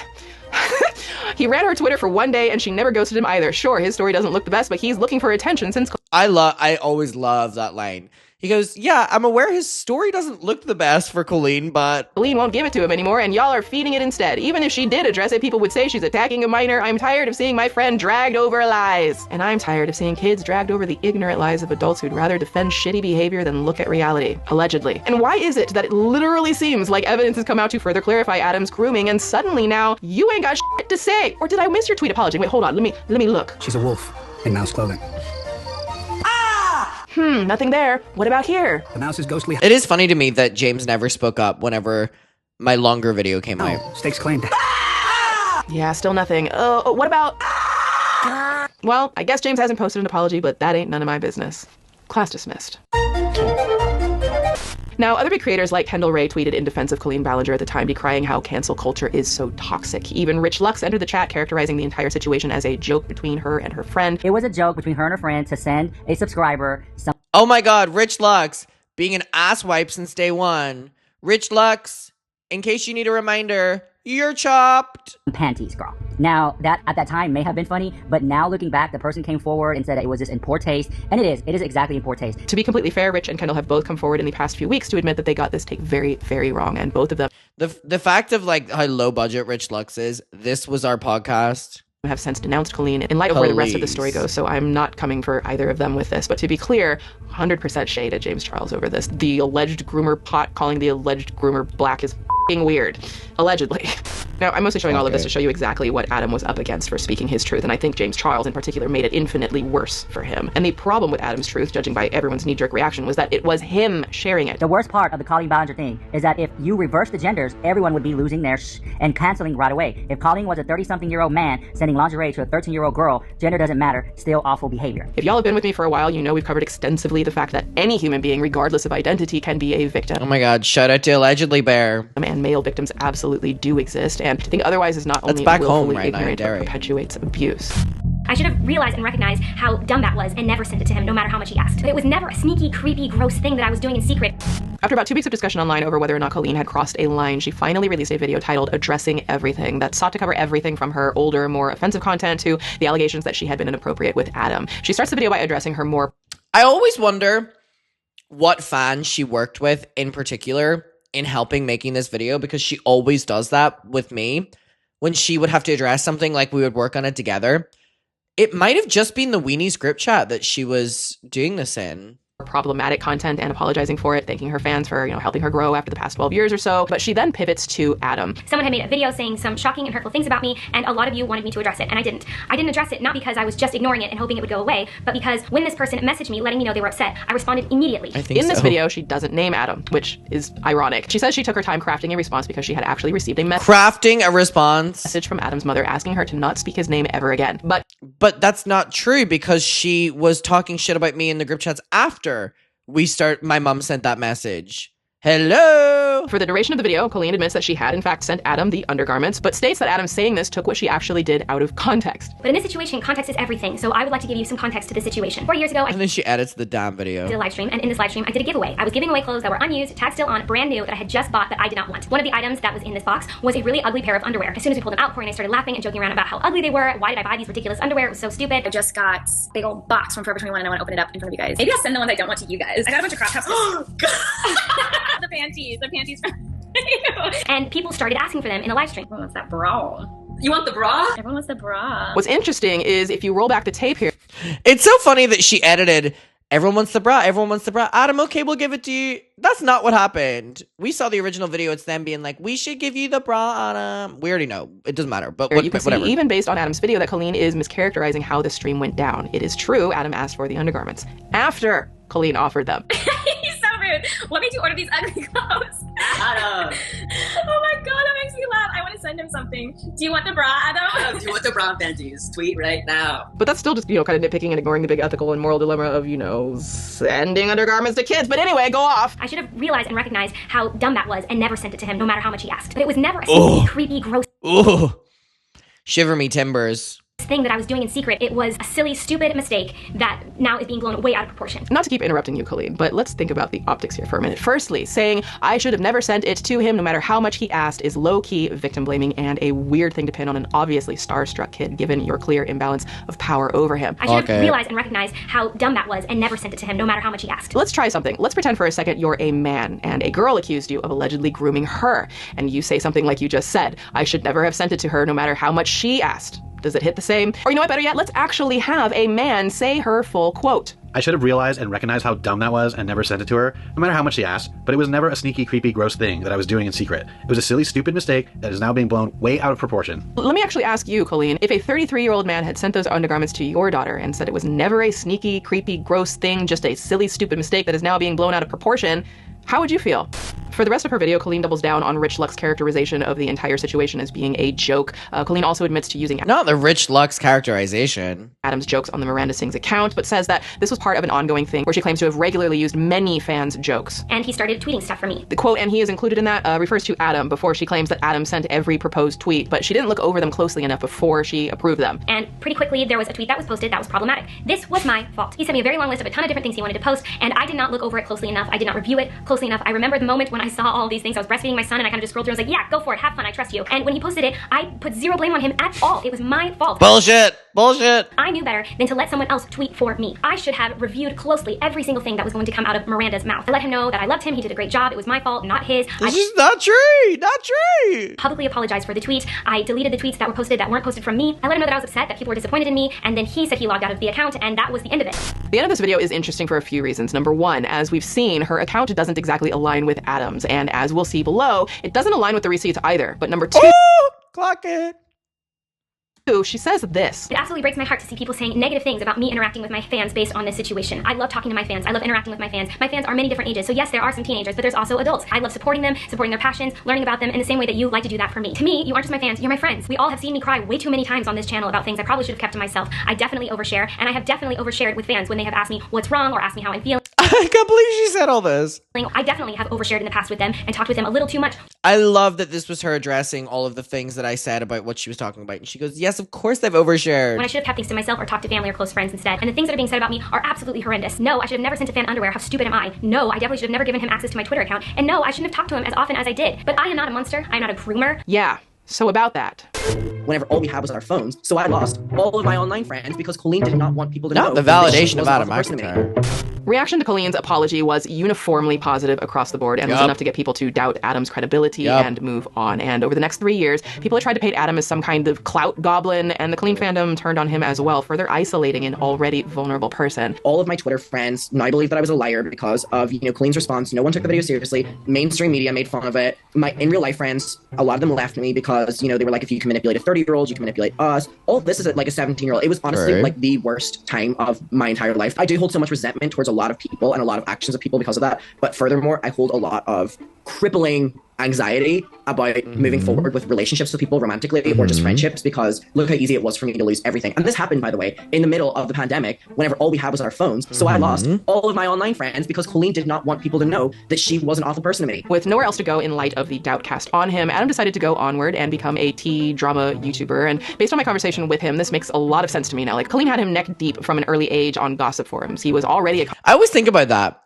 Content creator with interest in documentary filmmaking, and he had been the focus of a number of drama commentary pieces, so he was well versed in that genre. And even with his reputation in a very strange place at the time, he went on with his life, covering everything from the Mr. Beast/Chris situation to Jeffree Star, Shane Dawson, and even Illuminati, which somehow feels like 100 years ago, but my documentary on that was just posted like a couple of weeks ago. Wow. But Adam also never stopped trying to sound the alarm on Colleen Ballinger, releasing 11 videos about her before this situation, including Colleen Ballinger is worse than you think, is Colleen Ballinger exploiting charity, and Colleen Ballinger's— Why does no one talk about the fucking charity? appropriate behavior to kids. As you can see in the comments across Reddit, his YouTube, Twitter, and basically anywhere on the internet before late May 2023, his videos proved to be ineffective because for 3 years, Adam had been labeled as a clout chaser, the next Trisha Paytas, the next Onision, even going as far as to say that all of this had been a ploy for Adam to grow his channel. Like, it always amazes me how some Excuse me, anytime I would fucking address her during that time period, I would lose followers. Small-minded people default to accusing you of clout chasing when you call out very obviously harmful behavior from influencers who have millions of followers simply because those people can't handle the truth that they idolize someone problematic. God forbid we talk about things that matter and try to help communities, but I digress. Nevertheless, cruelty and victim blaming was the story of what happened to Adam McIntyre, and there's a very good chance it would have stayed that way if not for a shocking and completely out of nowhere validation at the hands of none other than Cody Tyler. Cody! Because they don't exist, and this group chat doesn't exist. We've been over this, sis. Wait. I cannot believe that we would not be sitting here today with people finally believing that I'm not a just liar by Colleen Ballinger if Cody Tyler didn't want to get a new fucking laptop. Can you imagine Cody had a perfectly working laptop? Where would we be? Isn't it funny how this woman is talking is how Cody was talking in the current state? Isn't that funny? The video title, Why I Left the Colleen Ballinger Fandom. I believe her fandom is the most toxic fandom online, and why I think she's just as bad as Shane Dawson. You might have seen the tweets about this video, you might have even seen Adam's reaction to their video, but have you ever watched this whole thing? In hindsight, it is a very strange, now deleted 30-minute video about how Cody Tyler, a Colleen superfan, was no longer a Colleen superfan, casually reveals the fact that they wrote sexually violent Colleen Ballinger fanfiction. Oh my god, I forgot about this! Oh my god, I forgot about this! Oh my god, I forgot about this! I fucking forgot about this. When it was like, when it just was like randomly revealed, like when Cody made this video that they were writing like sexually charged Colleen Ballinger like fan fiction. That Cody admits is about Colleen's husband Eric being SA'd. So why am I even talking about this video at all? Because peppered throughout this very strange explanation are a few massive bombshells that completely changed the way the world looked at none other than Adam McIntyre. Cody starts by detailing how they became closely affiliated with Colleen by revealing that they posted a video about Colleen that Colleen retweeted. This ended up with them becoming friends with Colleen and getting added into the group chats. Wait, hold up, Cody. Didn't you say previously that those group chats didn't exist? Because they don't exist, and this group chat doesn't exist. We've been over this, sis. Anyways, throughout the video, Cody details that as one of the more prominent members of the Colleen fandom, they were soon invited into private group chats with not only other Colleen fans, but Colleen's friends. It'll never not, like, oof me that the only reason that the group chat stuff got released was because Cody leaked it. Hey, I wasn't gonna throw her under the bus for all the group chat shit. Cody brought that to light. That wasn't me. Family, and even Colleen herself. The most important takeaway of this particular video, which has now been deleted, have to do with the details that these group chats were far more disturbing than they initially appeared. When I started joining these group chats, I did not know at the time that there were minors in these group chats. When Cody started joining them as well. Yeah, because Cody and Johnny were in these fucking weird group chats too. Losers. Weirdos. Which I should have done the research on. So I will apologize to any child who were in these group chats. I should not have been in a group chat with you. There's no excuse for that. Should not have been in group chats with minors. Done. Period. After all of that context and Cody... She's gonna call Colleen out, but also has to apologize for doing the same things. Right. This summer was such bullshit. Story about the band. It was just bullshit. Cody goes into the real bullshit. bombshell, why they made the video about Adam McIntyre and how sorry they claim to be for making it all of that time ago. According to Cody, they reached out to Colleen before she made a public statement, the Addressing Everything video, and Colleen told them, quote, I wanted to reach out to you privately and in confidence and let you know why I'm staying silent. After he sent me that last message that he has now made public, I responded to his message immediately, did not ghost him, and then received a message from his mother through his DMs asking me to not speak of him. I realize now I should have never been communicating with him in the first place. However, he is lying about a lot and showing things out of context and will get major backlash if I were to expose that. But that is so crazy. He would get major backlash if I exposed that.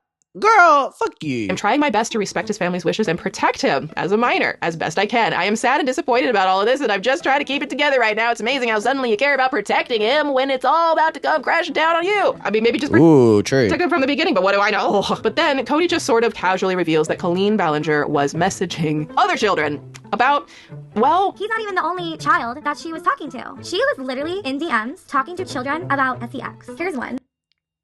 Are you a virgin? This is Colleen. Sorry, one of my favorite all-time sound bites just happened there of Cody Tyler. If you know, comment it. In a group chat with children. They're called the Weenies. This is the group chat. Because they don't exist. And this group chat doesn't exist. We've been over this, sis. In the Colleen Ballinger fandom, you know about this group chat. These are children. She's also asking, what's your favorite position? It's crazy. She leaked these. I hadn't spoken about these. Cory was literally sending me stuff on Adam. Like, I don't think people understand this. Cory messaging me here. This is all manipulation. Like, I want people to understand this and all of this. I completely forgot about this video. It's all manipulation. I want to take a second here to talk about this Weenies group chat, since most of y'all, myself included, have never been Colleen Ballinger super fans, let alone super fans that would know what a Weenies chat is. Now, to talk about this, I need to take a quick sidebar to talk about snark subreddits. If there's one thing I've learned— Oh my god, snark mention! Ethan Klein's like, he's tweaking. From my entire time on the internet, it's that if you're a public figure and there's a subreddit whose title is your name, followed by the word snark, and it has tens of thousands of members, you're probably sus as hell. I mean, there's Brittany Dawn snark, Duggars snark, Haley Baldwin snark, Lover Ant Fam snark. Honestly, even Cody Rants has a snark. What? Why'd no one tell me about that? Reddit, even though it, as of today only has like 40 members, but way to go. Now, not every snark It had 44 members. If I knew about it, there would have been 45 members. page details alleged criminal activity and overall shitty behavior as a human, but if you've got a lot of skeletons in your closet, snark redditors will be there to just dig them out. Remember Cory ball scandal? When Cory posted a picture of his balls? Out with the biggest f***ing shovel imaginable. So I literally just got shivers. The subreddit Colleen Ballinger Snark, a community of former Mirfandas and dedicated Colleen skeptics documenting Colleen Ballinger's history of questionable behavior in painstaking detail, who deserve a lot of credit here. According to the Colleen Ballinger Snark subreddit, the Weenies group chat was created in early 2017 for Colleen fans to talk about everything from day-to-day life to memes to Colleen shows and videos. Now, Adam told me there were 23 people in total in the group, and later on, Colleen herself was added to the group and was a somewhat active participant. Now, to put this in more relatable terms, picture your idol. I don't know, maybe it's Beyonce, maybe it's Harry Styles or a writer. Now picture being a teen in a small group chat of 23 people and Harry Styles joins the chat. I really always liked about watching Swoop videos is she kind of would say something that a lot of people will not relate to, so they'll probably not feel, and then will give you a scenario that you could directly think of that will impact your thinking of it. That would probably blow your mind, right? Some of the participants in the group chat were over 18, like Colleen, her sister-in-law Jessica, and Cody Tyler, but virtually everybody else in the group was 13 to about 17, with some members being as young as 12. Yeah, one of my friends, I don't want to say her name. One of my friends was the one younger than me. I think she was 12 and I was 13. There was a perception that the Colleen Ballinger fandom was I love her by still hierarchy, with some fan groups being preferred over other fan groups, since Colleen knew so many of the participants personally. Now, this next part is alleged by the subreddit, and to be fair, it is supported by screenshots later on, but oh my god, this is so crazy. I forgot members of fucking Weenies were doing like Ask Me Anythings anonymously on fucking the Colleen Ballinger snark, and I didn't even know who it was. There was literally members of Weenies who were doing anonymous Q&As publicly on the subreddit talking about me and things that have happened, and I never knew who it was. Apparently, the kids in the Weenies group chat were allegedly given special treatment by Colleen, such as being featured in a vlog. I wonder who this was. Miranda Sings shows, or even getting I have my suspicions on who it was. Arrangements to meet her privately. Now, the name of the group wasn't always Weenies, as you'll see, but it was always the same group, and it was not exactly the most appropriate group chat for youngins to be in. It's something that lines up with what Adam hinted at, and is now confirmed in Cody's new video. And it wasn't just Colleen Ballinger. See that? Adam hinted at, because I had only ever hinted at things before this. Allegedly being inappropriate. It was people from her entire crew, especially her best friend, Cory Dodto. Cory was literally sending me stuff on Adam. Like, I don't think people understand this. Cory messaging me here. This is all manipulation. You can't tell me that this wasn't strategy. They were trying to get me to make the video so they could see the backlash that I would get with talking badly about Adam, so they knew what they could talk about. Good job. You really manipulated me. Do we want to talk about you looking at mature content in group chat? Oh! I was not in this group chat, but the group chat, Cory's Clit, where they would send sexualized things in and he would talk to them about it? About Eric, Colleen's husband, because Colleen wanted to hold your hand and not his. And then you also talking about drugs and alcohol. There's no way I want to take away from his story and what he went through, and this just fucked me up, like mentally. Really. Dustin! Oh my god, I was like, why did I know that voice? Fucked me up. So that is something that I need to apologize for. Adam, I am so very... My mom said they knew you would be easily manipulated, Cody. Gag. Now, the reaction to Cody's video was monumental. There were reactions all across Twitter, astonished at the existence of all of this new evidence against Colleen, and now Cory as well. And people who previously spoke out against Adam apologized for ever doubting him. And there were two major things that happened as a result. Now, I'm going to be telling the story a bit out of order because I think it's really important that we put a cap on Cody Tyler's involvement as soon as possible. If you know, you know. Lol. But if you don't, shortly after Cody released this video, Dustin Daly entered a chat with a video of his own. First, oh my god, yes! It was Dustin that made a video calling out Cody, and then Cody went psycho! Like, oh my god. First, he publicly... Cody was broken by Dustin Daly. apologize to Adam for ever doubting him. But before I get into all of that, I want to just apologize. Literally for years, I've had issues with Adam because I thought that what he was saying about Colleen was a lie, and now it's not, and I feel terrible for that and what he went through. I sat here and watched this whole video. It was an hour and 45 minutes, and I was sat there the whole time like this, just with my mouth open. I could not wrap my head around what Colleen Ballinger did to this kid. And then all these videos came out of Colleen just being a disgusting, just downright nasty person, like with the things that she would say to people and just the manipulation alone. What she did to Adam is completely abhorrent. And I do not think that Colleen Ballinger should be able to have a platform to do this to people. There's no way I want to take away from his story and what he went through. And this just, so that is something that I need to apologize for. Adam, I am so very sorry. Honestly, it's a good apology and one Adam publicly accepted, so it'll be linked below. But the second thing Dustin did was, well, I'm gonna let Dustin say his piece, okay? A little context, as of me recording this, Dustin is in the middle of making a video series that allegedly exposes a completely unrelated group chat between notable beauty influencers. At one point he tweeted about that Damn, expose group chat and, summer well, 2023. something weird happened. The other day, I was hinting about what I was going to be talking about in my series. I ended up messaging Cody Rants because for some reason I think she replied to one of my tweets or something, and I think that she thought that this group chat that I was going to be exposing was about her. And it just simply was not. Cody is calling out all these people for deleting things. Tell me why Cody has deleted a video. Tell me why Cody has deleted almost 1,000 tweets. It's very, very hypocritical to me. Cody was friends with this kid, Will, back in the day. You guys may remember him as, oh my God, expose you. He was 15 years old, and he was in a whole bunch of group chats with all of these people, Cody included. But for Cody to act as if she has some kind of like moral high ground on this, she absolutely does not, and I'm going to show you why. He plays on my server with my friends. Cody is admitting to hanging out with a minor online and playing video games and writing fan fictions, and I'm not okay with that. Dustin followed all of this up by tweeting, what I added to the story about Cody was pertinent. It not only showcased how deceitful Cody was, but that Cody also knew Colleen was posting that apology video that decimated Adam and continued to withhold information that would have absolutely changed things. So spare me your bullshit. Cody was living for the attention that was undeserved, actually taking the spotlight off of Adam, and now that everything is out in the open, the focus can actually be on Adam where it was supposed to be in the first place, and not on some 30-something-year-old who wrote fan fictions with minors in a group chat. Look, given the importance of all the information Cody provided and how this part of the story was kickstarted by Cody's own video, I cannot in good faith tell this story without addressing Cody Tyler in some way. On one hand, there have been words shared and actions shown that present someone who is potentially not well, so I truly do hope they're getting the help that they clearly need. On the other hand, based on the evidence currently available and the statements of Adam and other survivors, Dustin's not wrong.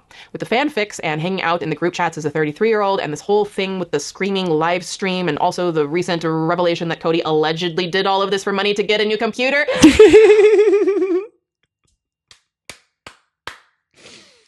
You just can't write it. You just can't write it. But more importantly, I also asked Adam about this. Looking back on this current situation now, just talking about you. Do you... I fucking hated Cody. Oh my God. You wish that Cody had left you out of their video? Yeah. It's such a simple answer, yes. I mean, I've been sitting on these screenshots for 3 years, never wanting to release them. I didn't want to be any part of it because I didn't want it to be released how deep this went because I'm still dealing with I made my video and moved on. You know what's so crazy is people forget that I was making YouTube videos at this time and it was still my job. Like, Cody released things that then I had to address with screenshots and stuff like that. Girl, I was good. I was doing my own little thing. I wanted no part of it. It is heartbreaking to hear you say that you feel embarrassed by it. And I understand that. And again, that's a very valid emotion. It makes me sad. It makes me sad for the budding young adult Adam and for the child Adam that there would be someone who could affect you so profoundly in this way that you would in any way feel embarrassed about any of it when none of it was your fault. For me to feel this way and for Cody to do that to me and me to feel so shitty about it, the implications of that has allowed so many people to feel like from then my video responding, doing everything to feel that they can come forward and it not happen to them how it happened in 2020. To know that like the domino effect was that all of these people who've been holding on to this and they have been holding on to this now feel that they could speak up. So if I didn't have that, I'd be going insane right now because there would have been no positive in it. I think that explains why we can now leave Cody behind here. So I am aware that the last video I posted is being talked about a lot, and I wanted to continue on the conversation. Almost immediately after the video came out, Adam began posting to Twitter and YouTube and streaming on Twitch to acknowledge how grateful he was that after 3 years of being pinned as a liar, he was finally feeling validated. In private, and later on a bit more publicly, he was also overwhelmed because this was an old trauma that he didn't ask to reawaken. The thing that really, really, really pissed me off was that Cody released the screenshots from the Weenies group chat of Colleen. Posted the video, got backlash, deleted the fucking video, and left. Inappropriate in Adam, do you remember where you were when Cody's video dropped? Well, Cody called me randomly to tell me that the video was coming. Jokes or whatever with me because it just opened up Pandora's box of the members of the Weenies. Which was crazy to think about as well. What the fuck did me and Cody talk on the phone I remember about? calling my mom in tears being like... I'm pretty sure I went on a call with Johnny too. Dude, I was on some bullshit in 2023. I was on some bullshit. like, I'm gonna have to do this again, and it's not gonna be anything like 2020 because now I have to reveal everything because everyone else has revealed everything. It just feels so slimy to me now knowing Cody's intentions, because that wasn't Cody's story to tell, nor did Cody care really that they were doing that. They just wanted, to fill the video up for like middle God, I hated Cody so much. ads so that they could buy their new computer. But at the end of the day, that damn computer, they've now opened up me having to process things that I never wanted to process, and hearing opinions that I never really thought that I wanted to hear, which had to do with the conversation going from Colleen's original apology video. She goes, I am not a groomer, do not throw those words around, because I hadn't released any of the information that shows her in that light, really. However, people started showing it without me wanting it, and then I was getting questioned on it. I was getting journalists reached out to me. And also members of the Weenies group chat were leaking it as like, well. I'm not allowing people God, to it was weird, dude. It was weird. do this to me again. So whenever I said that I felt as the face of it, that's what I meant in terms of people restarting this and speaking for me whenever it comes to Colleen. But Adam persevered through it and decided that if he was going to be dragged back into this, he might as well set the story straight the only way he knew how, by posting. In his first video, he clarifies that the text messages Cody showed of Colleen being inappropriate lined up with his own experiences. The toxic environment that Cody highlighted appears to go a lot deeper, though, with Adam alleging that Colleen and her team had a history of bullying and general mean behaviors constantly directed at the fandom behind their backs. It's in Adam's nearly 2-hour-long follow-up titled My Relationship with Colleen Ballinger that things truly begin. Really? I just remembered why I did this. I just remembered why. Remember how much I hate the 2020 video? You know how much I hate that video, if you've been watching? When I knew that people were going to watch this and this was going to be a part of it, I went, nah. Go on, try, get me. I'm going to do a little pout. I'm going to tilt the face. I'm going to look down. I'm going to put on a blue sweater that matches my blue eyes. And you can go fuck yourself. And to heat up. This is a really long video with a lot of intense. And you know what? Stories, please. I don't know why, but I look tan as fuck. I look great. Thank God. Be advised, and I'm going to censor my words, but there will be talk of young person endangerment, the sexualization of minors, and behaviors that allegedly appears to be textbook. This was your fake tan era. Oof. No sofa or bed sheet was safe from being stained from me. Now, I'm not going to be commenting on most of this until the end. In this video, he shows texts that show... Oh, and I'm wearing my hoops. Of course. Yes, I'm going to... I sat down and I said, we're going to make history. I'm going to put on a Mickey Mouse Disneyland blue hoodie and hoop earrings. Colleen allegedly asking a then 15-year-old... And also I'm going to put on the Selena Gomez Rare Beauty lip tint in shade Happy. Okay. In the Weenies chat if he was a virgin. Adam, you need questions for your Q&A? Are you a virgin? And then furthermore goes on and says, what's your favorite? I can't believe all these were fucking leaked before I even... Like, that's crazy to me. Like, they had already been leaked by Cody at this stage, so I was responding to what was already posted. Position. What's your favorite position? Weird. Another message shows Colleen asking teenage girls to share in graphic detail what their first periods were like. Tell me all your thoughts when you had your first periods. Please and thank you. And what's so funny is all of these messages, or a lot of them, were sent to me on this huge Google Drive that the Weenies members contacted me, and they were like, psst, here's everything. And I was like, whoa. Just randomly. And then she goes, example, I thought I shit myself because the blood was so dark in my underwear. She would just come in randomly and say stuff like that. And on it goes. Adam alleges that Colleen would also make fun of fans' mental health and that she... Didn't they also leak the Cory call? No, one of the members of that group chat contacted me and they were like, hey, like, my life is going to be miserable if they find out that I was the one that leaked this, but, like, I wanted to be released. And I was like, are you sure? And then... we released it. He made it a point to mock one fan who got a tattoo of her name. But my God. Oh, I was going to say her name. I shouldn't say her name. Where it gets worse is when Colleen would body check him, which if you didn't know is something that Healthline defines as examining, measuring, or... I'll never forget. I wonder if I talk about it in here. Being on holidays in, like, Spain and literally her commenting on my body whenever we would send Snapchats back and forth. Monitoring something related... Why were we on Snapchat together? That's just... This is such a weird fucking time. To your body, usually your weight, size, or shape. And under usual circumstances, when you do it to yourself, can be perfectly normal. But when other people, like, say, a grown woman who's not actually related to you regularly does it, it can, quote, become problematic if the behavior is compulsive and interferes with your ability to go about your daily life. Adam discusses one specific time that he sent a photo of himself at the beach to Colleen over... Oh my God. Wow. My memory is flawless. Or Snapchat. Adam actually elaborated. Oh my god, and also on Snapchat. God, my memory is fucking flawless. On this a bit more in our interview and the damaging impact that it had on his own self-image. Did her thoughts about, as you say, if you're skinny, then she thinks you're great. Did that have any effect on your own body image as a child? The reason that I really struggle with eating and stuff to this day, and I mean, yeah, specifically her daughter, food and not eating or eating or whatever like that, is because for so many years I listened to these conversations happen, or I had them happen to me, where my favorite person in the world, who could do no wrong, loved my body the most whenever I was really skinny. So for many years, and still things that I'm struggling with today, I can't believe she would do this to like the fans. It's so weird. Like I try to emulate that. I guess it was just people that she wouldn't do it to the people in her real life, so she would do it to a bunch body of kids. Of a 14-year-old, because that was my most praised body. In those messages, Colleen allegedly also shared a number of inappropriate details about her relationship with her ex Josh, ranging from abuse that she claimed he put her through to the size of his privates. Adam alleges that all of this was fed to him as an excuse to get him to post about it on drama gossip sites, if you can imagine. Gossip Garden mention. Imagine, while also making him feel more comfortable about this very inappropriate relationship he had with a much older woman. I think it's important to remember that Adam met Colleen when he was 13. They stopped talking when he was 17, meaning she's only ever talked to him when he was underage. Never. Which, by the way, is so creepy when I really think about that. I have never spoken to this woman while I've been an adult. Like, that is so weird. As a legal adult. In one of the most devastating parts of Adam's video, and one that often gets... She's only known me as a child. That's so fucking creepy. Kind of thrown by the wayside, is the time that Adam claims Colleen invited him to visit her before a 2018 Dublin show, so the two of them could check out the Wax Museum. At this time, Adam was... I'll always be so annoyed at how done dirty I was here. I was so excited to go to that Wax Museum. Evil witch. About 15, and Dublin was about 5 hours away from his home in Derry, so he had to arrange his school schedule, get his parents to drive him, and deal with a constantly erratic Colleen changing plans, which resulted in this. She was changing damn plans when we were in the car there. In the city.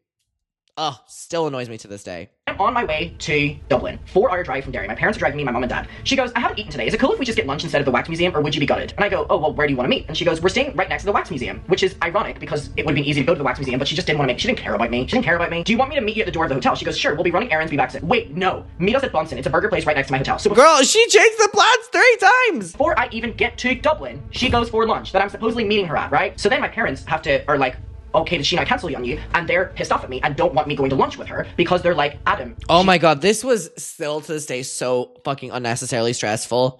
Oh my god, I can still fucking see being in the car and fucking, oh my god. She's not being very nice to you right now. I remember that conversation. And then I go, my parents are so mad, and she goes, wait, are your parents coming? What's happening? I'm confused. Because the worst thing for Colleen is... Oh my god, I remember that. I remember when she messaged that.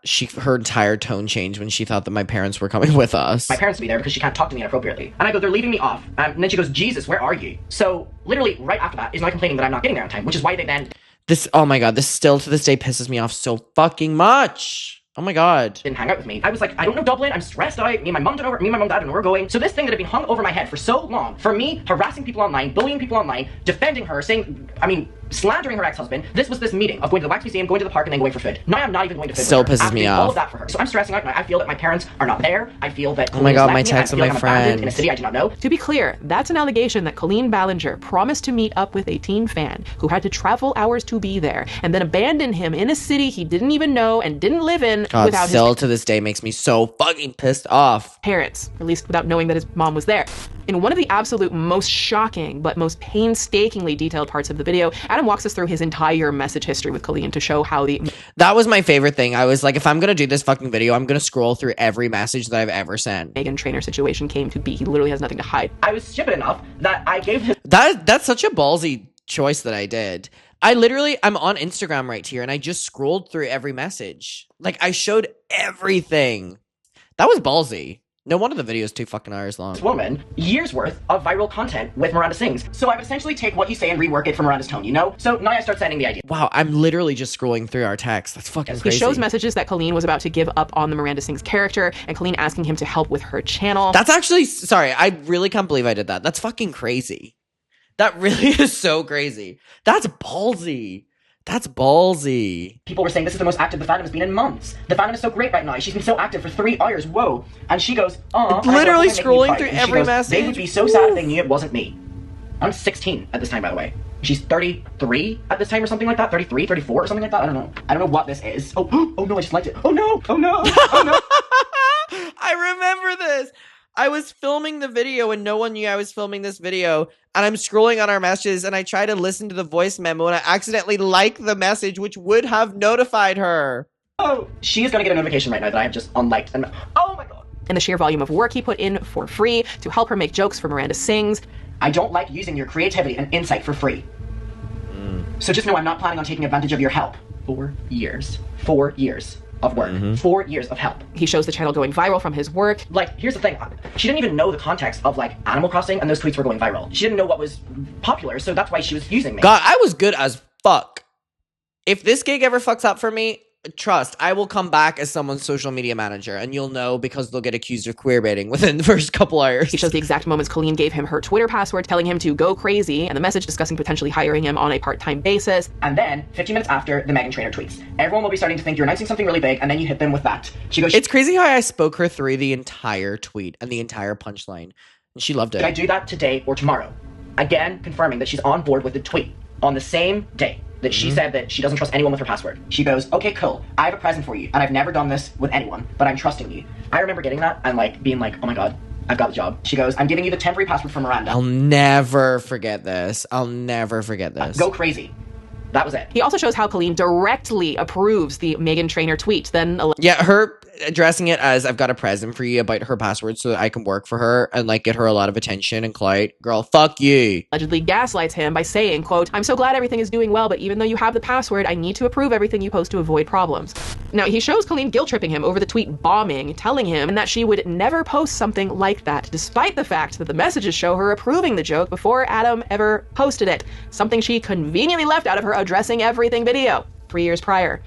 Everything except that truth. So then I send the tweets that I, had posted that night. She goes, oh, well, I go, enjoy your night, relax, love you. And then she goes the next day, remember, don't post anything without my approval. And I liked it because I didn't. And then I go, that your series is doing well. And she goes, the next day, I'm not getting an overwhelming amount of hate for the coming out stuff. Oof, this entire fucking back and forth stresses me out like no other. I know what to do. She goes, well, what should I do? Should I address it? Even fans are mad. So at 16, I'm helping this woman get out of a scandal. But I'm really upset. I never would post something like that. And now everyone thinks I'm homophobic. Now, Adam even continues on by showing Colleen apparently ghosting him after and allegedly spreading gossip in her group chats about him, even claiming that he was a known Colleen hate account, something we saw mentioned in Cody's video earlier. I'm not going to allow myself to get emotional because I got emotional in my last video, so I'm going to hold myself together here, but you have no idea how hard it was. Thank God. I said y'all are not going to catch this face card like you did in my 2020 video. To get sent a bunch of messages that whenever I was like, oh, maybe she's just taking Cory was in group chat saying that I was behind like one of the biggest like hate pages for like her fans, and I was like, number one, that's loser behavior. Why would I do that? That moment she was running with this narrative against me and trying to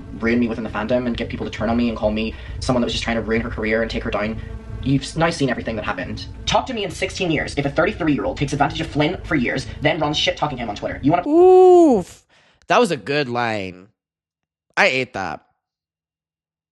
Play that game, why do you even bother following me? So Sheena goes and says that I'm, like, harassing and threatening her son. That was good. I ate with that. Then my mom messages and says, this is Adam's mom. It's not nice when your child is brought into things. And Colleen, for all the messages that I've now for the first time shown my mom that you have messaged me, virgin, ass pics, position, period talk, like, all this, your ex-husband, Josh's penis size, all this, that's why my mom now comes around and goes, but if you'd read it correctly, you would have seen that he wasn't, and it was a comparison that was being made. Mother to mother, you may not understand. Never speak my son's name again until your sidekick the same applies to him, which was... Her saying... tell your sidekick the same about Cory is so fucking funny. That is so funny. Cory. Adam's video is monumentally detailed and comes packed to the brim with receipts for virtually every allegation he addresses. But all of this builds up to the absolutely sobering moment that, for me, made it clear this was going to get a whole lot worse. I'm going to play this clip in full. So to close off this video... Girl, now why do I have Reputation by Taylor Swift playing in the background? I didn't bring this up. Cody Tyler made a video without letting me really know, and it included screenshots of Colleen being inappropriate in group chats with me. So obviously I have to respond. I've never brought it there before. I have my original video, I'd never brought it there before. But in the wake of that, people who were in the group chat with me started sending me all these other ones of her, being more inappropriate, and I just was like, this woman used me. This woman groomed me. And I'm gonna end it with the point that I made in my last video. No one on the internet during this was defending me. So as a 20-year-old, I'm going to defend my 17-year-old self. The conversations that you just witnessed throughout this entire video were all from Colleen. above the age of Not you did your big one, 30, Sinead. and me from the age of 13 to 16. Do you know how, like, used that makes me feel? Like, how little that makes me feel? How stupid that makes, like, how much I'm, like, doubting my intelligent growth? I feel stupid. I feel stupid that I allowed this to happen. It is for all ages. Like, there are jokes that kids will laugh at, and there are jokes that will go over the kids' heads and are inappropriate. God, I remember the day of editing that video. I want to take a quick moment regarding the allegations of grooming now that more of the story has been laid out. As y'all know with any Swoop dog, I like to briefly cover some of the warning signs of harmful behavior to better protect you, all of you watching, in case any of you or someone you know might be experiencing that type of abuse. So first, a reminder, grooming doesn't have to involve SA, but it often does. Grooming can take place online or in person. It's usually employed by a family member or someone else in the victim's circle of trust, such as a coach, teacher, youth group leader, or others who naturally have some interaction with the victim, like Colleen. So let's look at some of the warning signs. Starting with victim selection. Abusers often observe possible Galaxy Colleen. I think that was the name of the username of the hate page for her fandom that they accused me of running. And based on the ease of access to them or their perceived vulnerability. Not you, dumbass. Oh my god, them, dumbass. Be more easy to access for a powerful celebrity like Colleen and friends than her own fans who idolize her. Gaining access and isolating the victim. Abusers will attempt to physically or emotionally separate a victim from those protecting them and often seek out positions in which they have contact with minors. Trust and development and keeping secrets. We talked about that earlier, where the abuser pushes the victim to keep secrets, similar to how Colleen would share intimate details of her marriage and tell Adam not to tell anyone, or her joining group chats where parents were not involved. I mean, she created a position where she had contact with millions of minors through her content and honed in on a select few, making them feel very special, and who could blame them? Next, desensitization to touch and discussions of sexual topics. Abusers may also show the victim pornography or discuss sexual topics with them to introduce the idea of sexual contact. This is a big one. Again, by Colleen allegedly sharing increasingly intimate sexual details with Adam about her ex's private parts, asking Adam if he's a virgin and his favorite position. God, every fucking video from this time period, I'm like, y'all are not gonna catch me lacking. And commenting on his body, and also allegedly exposing him and others to pornography involving Trisha Paytas. Yeah, we'll get to that in a bit. Over time, she desensitized Adam to S-charged conversations where he, in his developing mind, thought it was normal and became comfortable with it. And if you think about it on a more global scale, in a way, she kind of allegedly mass-groomed millions of fans by making sexual innuendos a very known, intentional, targeted... Very good point. ...part of all of her content. Allegedly. Except not allegedly because she said that. Remember that clip I played you earlier? Yeah. I'm not too old to go to my show. One thing I take a lot of pride in with my live shows is that it is for all ages. Like, there are jokes that kids will laugh at, and there are jokes that will go over the kids' heads and are inappropriate, like sexual innuendos. And finally, attempt by abusers to make their behavior seem natural to avoid raising suspicion. Now, I want to pause for a quick second to be fully transparent. As many of you who've been with me for a while know, I was groomed as a young teen by two men who were in their 30s, which led me to being R-worded and repeatedly SA'd for years. I was targeted by a man who worked in the school district I was in as a kid. I was isolated from my family by being told they would disown me if I ever told them what was happening, and I was desensitized to sex with movies and music that he would give to me, which led him to R-wording me. And you know what? I f***ing hate having to censor these words. It just makes it sound so minimal. He raped me. There, I said it. YouTube, leave me alone. This led to years of clinical depression, arrested mental development, and debilitating mental self-harm that I'm only now starting to process. Now, I share this not to make this story about me, but to give some context from lived experience, that with everything I have survived, I know how abusers work. I know the nuances of grooming when I see it. I see it throughout this story, and make no mistake, while the stories of these victims thankfully didn't escalate to a physical level the way that mine did, the trauma of any type of grooming can feel just as overwhelming to a developing mind. Period. If any of you have lived through grooming... One thing I'll say about Swoop, specifically behind the scenes as well, is just how incredible and reassuring she's been, and knowing that she has gone through such horrific things as well, is like, she doesn't have to be there for people who want to open up to her because she's gone through so much herself, but she chooses to, and I think that says a lot about her. Grooming, I want you to remember one single thing. It is not your fault. I know trying to navigate the feelings you have can be confusing and scary and make you feel stupid or like no one sees you, but I promise you, I see you. You did nothing wrong. It is not your fault. The fault will forever be the burden of your abuser. You do not have to carry this any longer, and you can find healing because that's what you deserve. You are valid, you are worthy, you are brave, and you are stronger than anyone who tried to steal your worth from you. Please trust me when I say you will get through this. I know you feel lost in the darkness and alone and struggle to see an end to the pain, but the very fact that you're here, that you have survived, is proof that you are stronger than you ever realized, and you will get through this. Period. I believe in you, and it's time you do too. Now, with all of that in mind, I think it's important to segue into a thought that, in my opinion, paints every single interaction Colleen Ballinger has had with her fans in the clearest of brushstrokes. I'm talking about something called narcissistic grooming, which adds another layer to this story. And for this, I want to give a shout out to Manya Wakefield, who published an article on Medium titled 5 Tactics Narcissists Use to Groom Their Targets that embody, almost to a scary degree, Oh, this level of research is insane, dude. And cross-referencing. what Adam went through, and I will highlight a few. Now, sidebar, of course, in the discussion of narcissism, because I think it's always important to make this distinction, that is not a word to just be thrown around casually as someone you don't like. And I'm talking about people who exhibit negative traits of narcissism. If someone has been diagnosed with narcissistic personality disorder, that does not mean that they are going to do these types of terrible things, okay? That doesn't make them a bad person. That's important to note. Right now, we're going to talk about the negative side of things. Now, first, I'm going to define a term for something Adam clearly experienced: love bombing. According to health.com, love bombing is a type of emotional abuse where someone uses grand gestures to manipulate another person. They may bomb you with gifts, compliments, and affection, but these actions are not done out of kindness. Instead, love bombing is used to make a friend, partner, or loved one dependent on them so they can control the relationship. We see this in everything from the access to Colleen's life to confiding in him about her divorce and praising the thin parts of his body, and access to her Twitter, the promise of a big day in Dublin, to the times that Adam got to act in her stage show. All of this was in return for Adam doing something for Colleen under the guise of alleged friendship. So now to the list. First up is mirroring. Manya writes, during the love bombing phase in the early part of the narcissistic abuse cycle, the abuser quietly mimics the traits and behavior.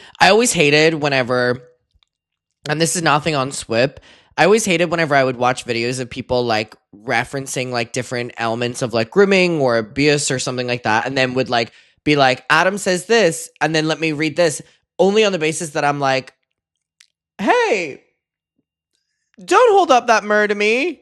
You know what I mean? Like, hey, I don't need to know that that's what it is, you know? Fear of the target. They claim to share all of the same interests and ideologies. Narcissists basically impersonate the target by mirroring them. The narcissist's goal is to manipulate the target into identifying and developing an affinity with them. We see this with a lot of Colleen's direct interactions with Adam and the inappropriate text she sent him in the Weenies chat. Adam, a minor, is texting about something juvenile, like messages about a dildo shop, and Colleen responds accordingly, directly acknowledging whatever Adam is saying and feeding into it, continuing the grooming to normalize him talking like that. Number 2 on the list, data mining. Quote, during the grooming phase of the relationship, the narcissist will feign an intense interest in the target and ask seemingly endless series of questions. The questions start off as casual and gradually shift into deeper personal inquiries. In many of the screenshots shared here, Colleen doesn't directly ask Adam many personal questions, but she does ask a lot of questions about her ex, Josh. Colleen quite literally uses Adam to mine for data on her own ex-husband. Let's skip to number 4, the false self. Once a narcissist has acquired sufficient data from the target, they create a false self that is the embodiment of the target's fantasy partner. The narcissist plays the role of the target's soulmate. They are the target's dream come true. In Adam's case, the grooming doesn't have SA as the end goal, and it doesn't have to. Grooming can be sexual, romantic, financial, or for criminal purposes. The key to grooming is a power dynamic within the relationship: age, gender, physical strength, economic status, or another factor. Now, this is where we see the false self fully apply in Adam's case, because she's presenting herself as an approachable friend while very clearly using Adam for more allegedly nefarious purposes. Whenever we would have inappropriate conversations, or whenever, even in the moment, I would be like, ooh, like, you know, I would just kind of look at it like, oh, she's like my cool friend. You know what I mean? I knew in the moment she was closer in age to my mother, but I was like, oh, she's like my cool friend. Like, and the not having boundaries was. And I guess she acknowledges that too, because she says that she's like a creepy auntie. Kind of like an exciting thing of like, oh, she can talk to me about anything and I can talk to her about anything. And I mean, that's just wildly inappropriate. Which leads to the narcissistic grooming trait most obviously used in Colleen's interactions with him. Number 5, future faking. Quote, future faking is another grooming tactic in the narcissist's arsenal. They echo the target's goals and pretend they want all the same things in life as the target. The biggest red flag of all in the early stages of a relationship with a narcissist is they're too good to be true. The narcissists may glitter, but they are not gold. Colleen promises a future for Adam where he gets to work for his hero. I'll never forget over that she promised that she was going to fly me and my brother to America for VidCon. Oh my god, I did so much for her because she said that she was going to promise that. Ugh, never did. That was so annoying. Well, you know what, Colleen? I'm a feature creator this year. She promised a fun trip to Dublin for them to hang out, a future of a very one-sided friendship that Adam could not have seen given his age. I completely idolized these people and loved them in a way that I can't even explain very well. I was just over the moon about them. Did y'all watch the Illuminati documentary that I did a few weeks ago? There is a section in... God, Illuminati mention. Oh my, Illuminati.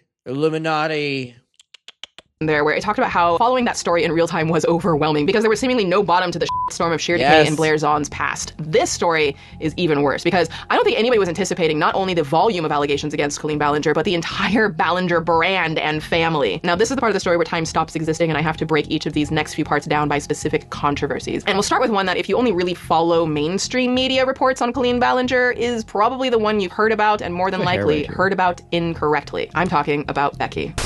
You know, when people come forward with their trauma, we should never immediately shame them. We should always try to listen to them. And oh, Becky, it's still to this day, Becky, Oliver, like, people that didn't want to be involved in this in the first place, like, deciding that, you know, they're going to speak up, and then the whole internet giving their opinion on it, like, and understand where they're coming from. I think one of the greatest things Swoop did was giving them this platform. I would like to start this segment off with a very quick f*** you to TMZ for their shamelessly irresponsible coverage of this. TMZ covered the Becky and Colleen situation? Statistically speaking, it's incredibly likely that at least like one of you said, oh shit, Swoop did a video about the teen fart controversy. Whoa, I forgot about this. YouTuber Miranda Sings losing podcast sponsors, teen fart stunt backlash. Oof, I didn't know TMZ wrote that. And clicked on my doc and had your expectations obliterated. All because of TMZ's flippant coverage on something much more severe than it framed the situation as. Apparently TMZ couldn't do the bare minimum of not only research, but professional and personal decency for someone who was underage before hitting send. And I'm not even being petty, I'm being real. The f*** is wrong with you, TMZ? Anyways, this is the story of a girl named Becky who has summarized her story both on TikTok and Twitter. But I wanted to check in and see how she was doing and got an interview with her over video clips. Now, it's important for me to mention, Becky is the type of person who believes that cats are operating on a wavelength beyond human comprehension. And honestly, yes, Becky, yes, say, okay, I agree, which means that Becky is good people, okay? Great people, in fact. Hi, my name is Becky. I'm 21 years old. I first discovered Miranda Sings when I was about 12 years old, when she was collaborating with some of my other favorite YouTubers, such as Joey Graceffa and Shane Dawson. I watched Miranda on and off throughout middle school, and I would say I became more of a fan of Colleen when I was about 14. I really liked how Colleen would connect with her fans on a more personal level because it made watching the YouTube videos, you know, feel more real and more personal and more fun to watch. I flew across the country twice to see Colleen and her family at VidCon. And by the way, it was so common within the Colleen fandom for people to like travel across the world to go and see her. Like, thinking back on that, that's so crazy. What drew me to them was just the feeling that they liked me. Being in the Twitter fandom meant that, you know, you would occasionally interact with Colleen or Rachel or any of the Ballingers, so I felt so connected to them almost personally that I wanted to go to far places to see them. I completely idolized these people and loved them in a way that I can't even explain very well. I was just over the moon about them.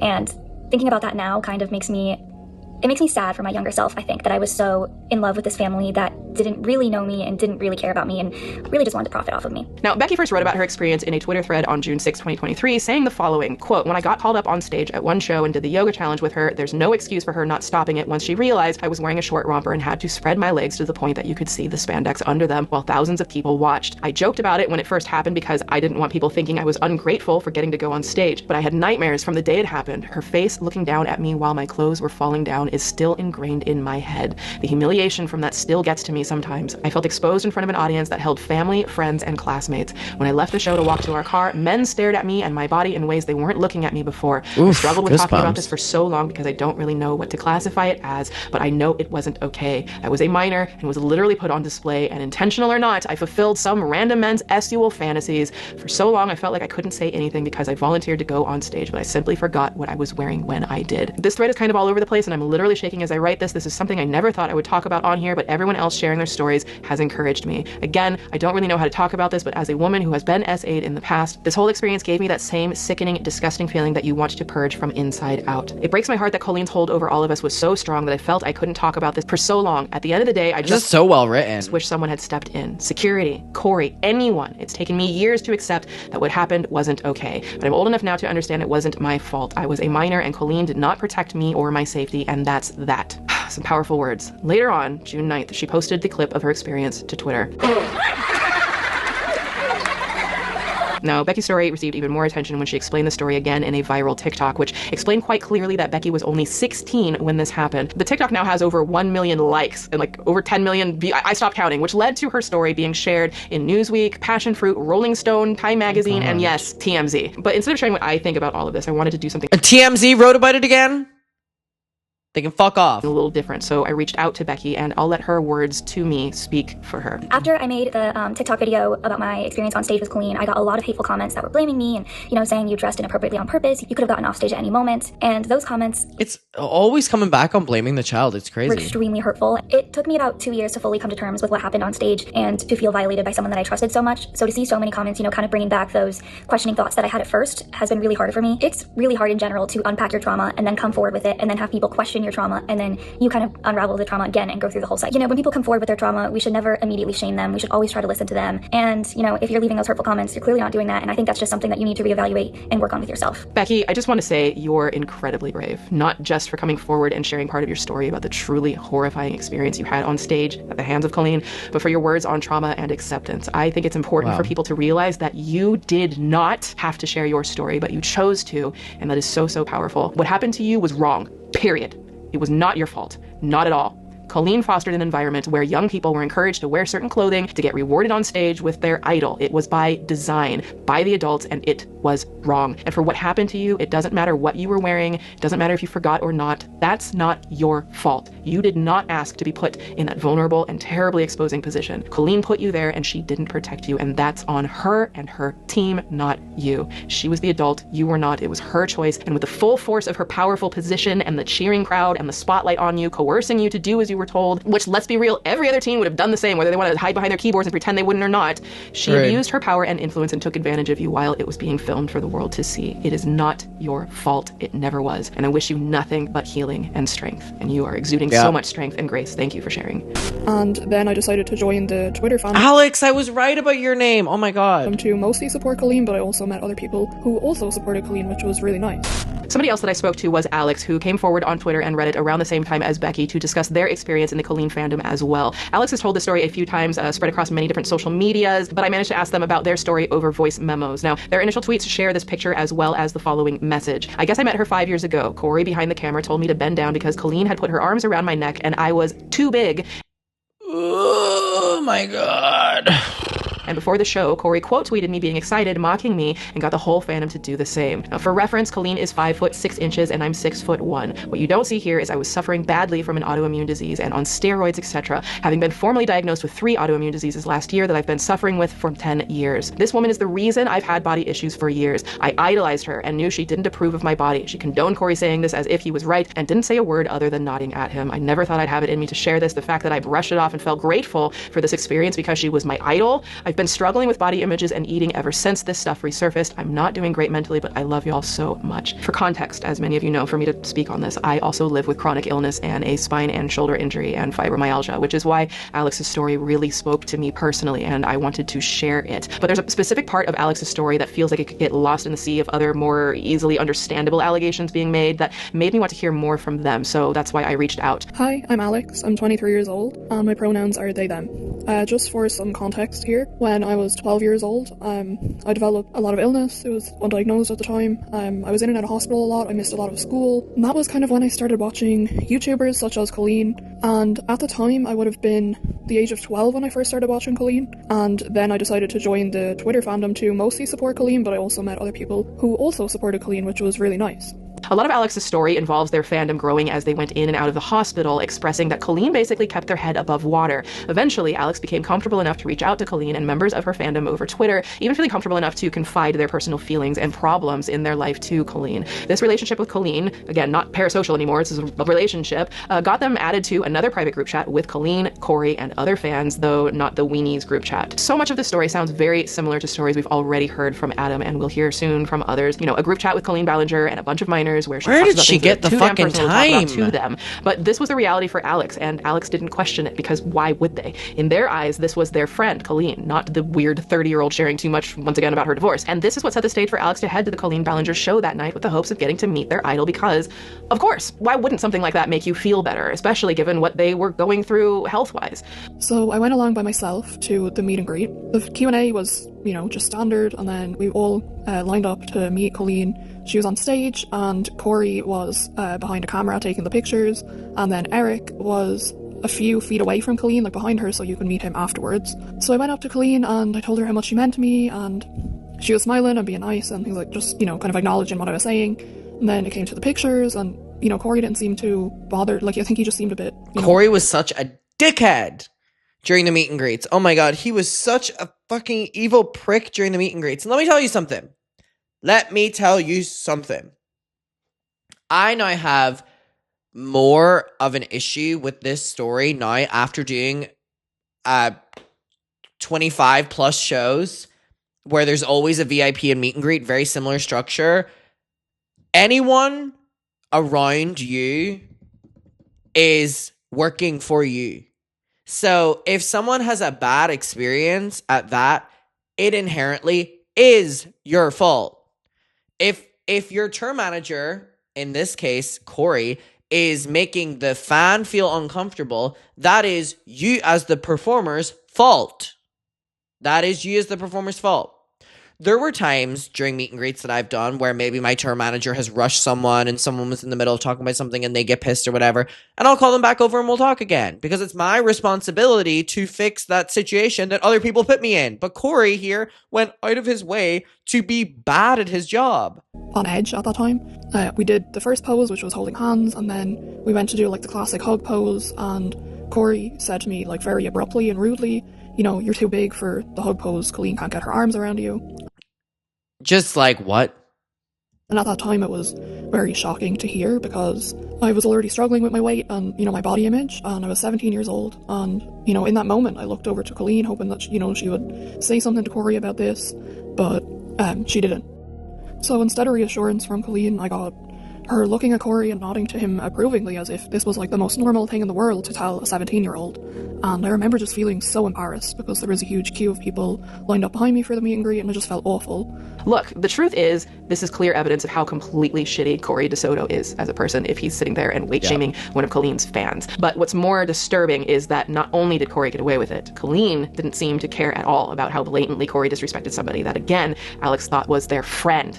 Alex confided in Colleen. Colleen would write them back. That sounds like a friendship if you ignore the power dynamic. So why would Colleen treat a friend this way? And it gets even worse from there. You know, I tried to brush it off at the time because she was my idol, and, you know, I kind of came to the realization that my idol thinks that I'm too fat, and, you know, she kind of condoned that at the time.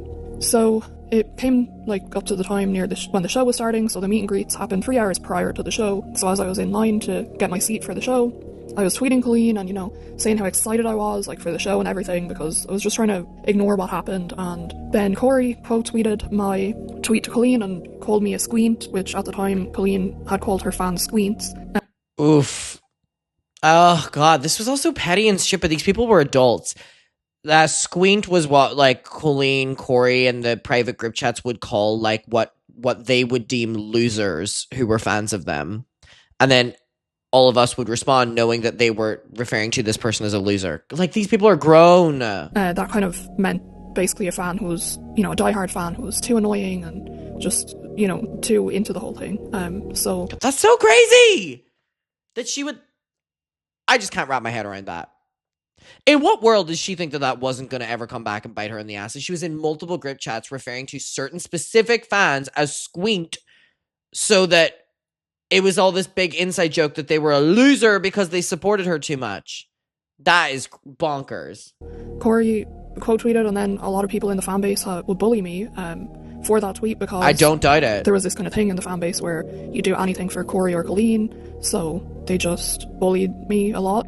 And at the time I was 17. But it also continued on for months afterwards where, you know, he would quote tweet my tweets to Colleen, like mocking me, and it was pretty well known that he didn't like me.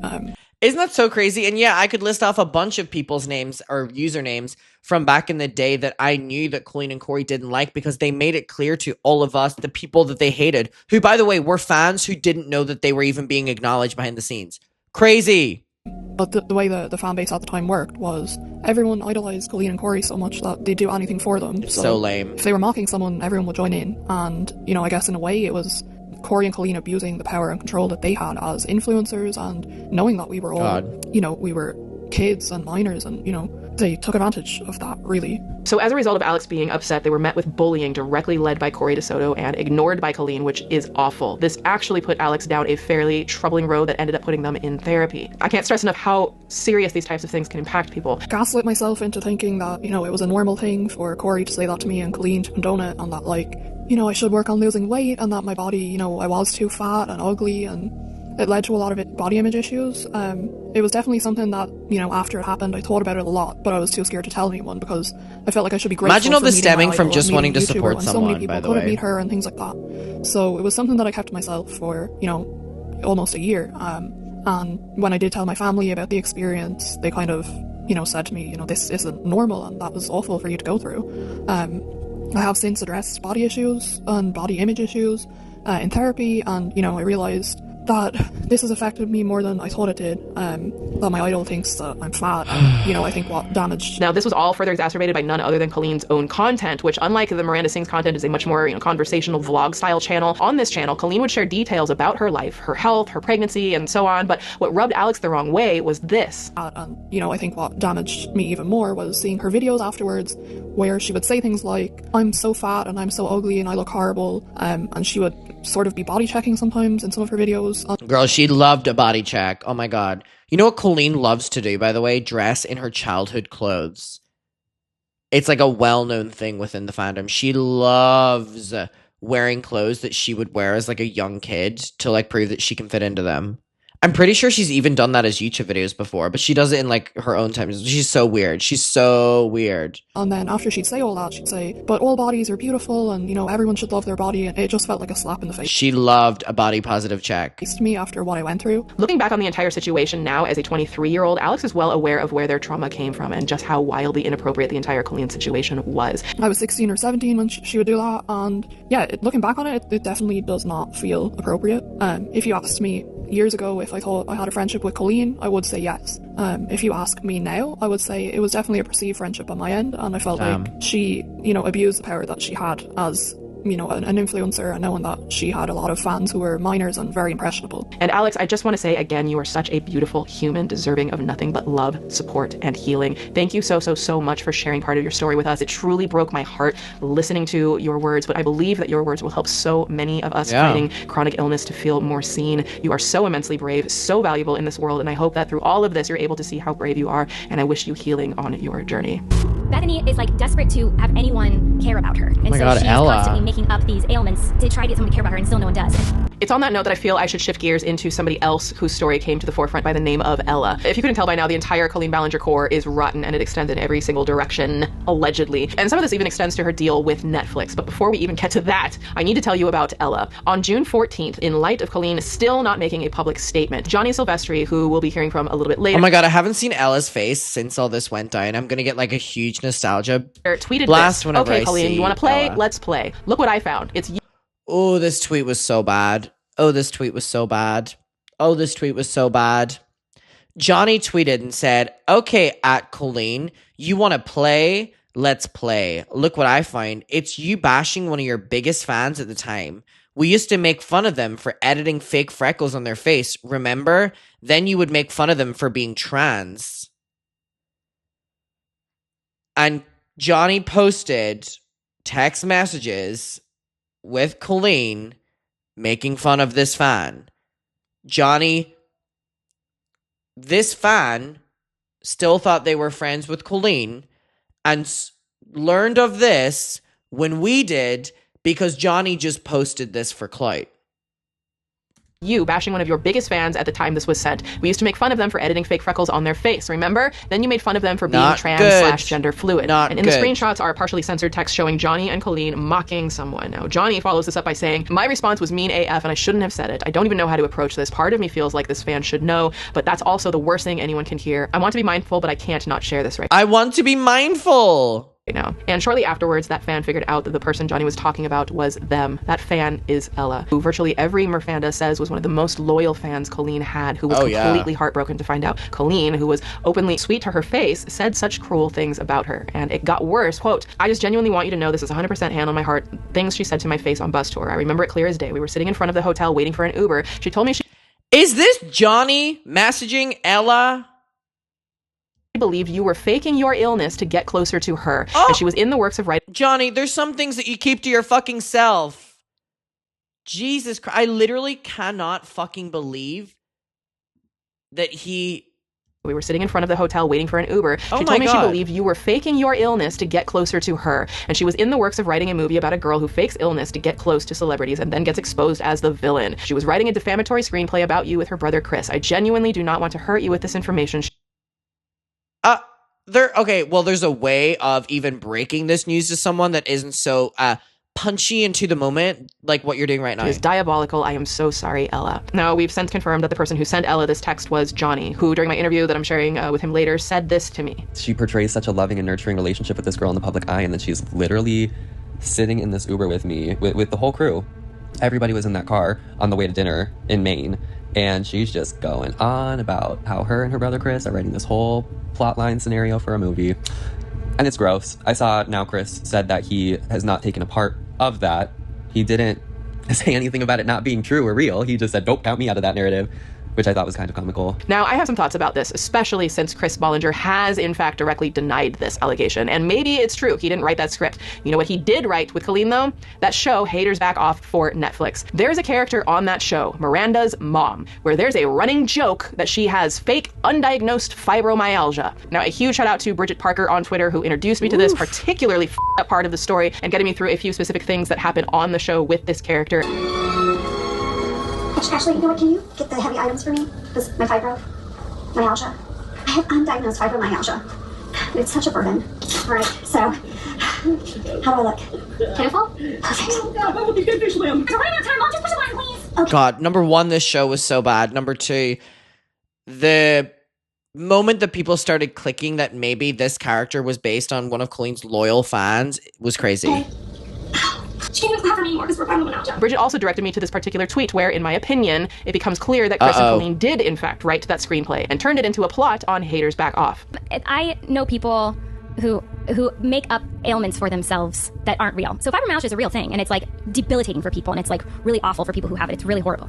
And But for Bethany, Bethany is like desperate to have anyone care about her. And ooh, for this in the context of her fan Ella, who was very open about health struggles, is insane. so she's constantly making up these ailments to try to get someone to care about her, and still no one does. And I'm going to say this, and then I'm going to move on. Colleen, I'm speaking directly to you now. From me to you, adult to adult. Colleen, off with that. Full stop. As someone who lives with fibromyalgia, and I was diagnosed when I was a child, I am telling you, you can all the way off with that, because now it's personal to me. And what you've done, the way you've exploited fibromyalgia and chronic illness is absolutely reprehensible. I am disgusted. After sitting through clip after clip of your sad little show, watching your characters, the ones you created, make an absolute mockery of the very real, very debilitating, and sinister plague that is fibromyalgia is perhaps one of the most vile things I've ever seen. And you should forever be ashamed of yourself, but I think you're too bloated with how much you gas yourself up to have any room for shame. It is widely documented medically that fibromyalgia is a neurological disease and a disorder of the central nervous system that has no cure.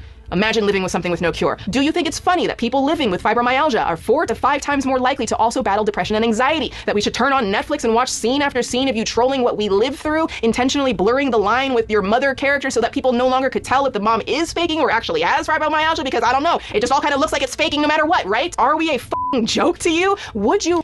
And it is so unfortunate that the person who was acting all that is fucking Angela from The Office.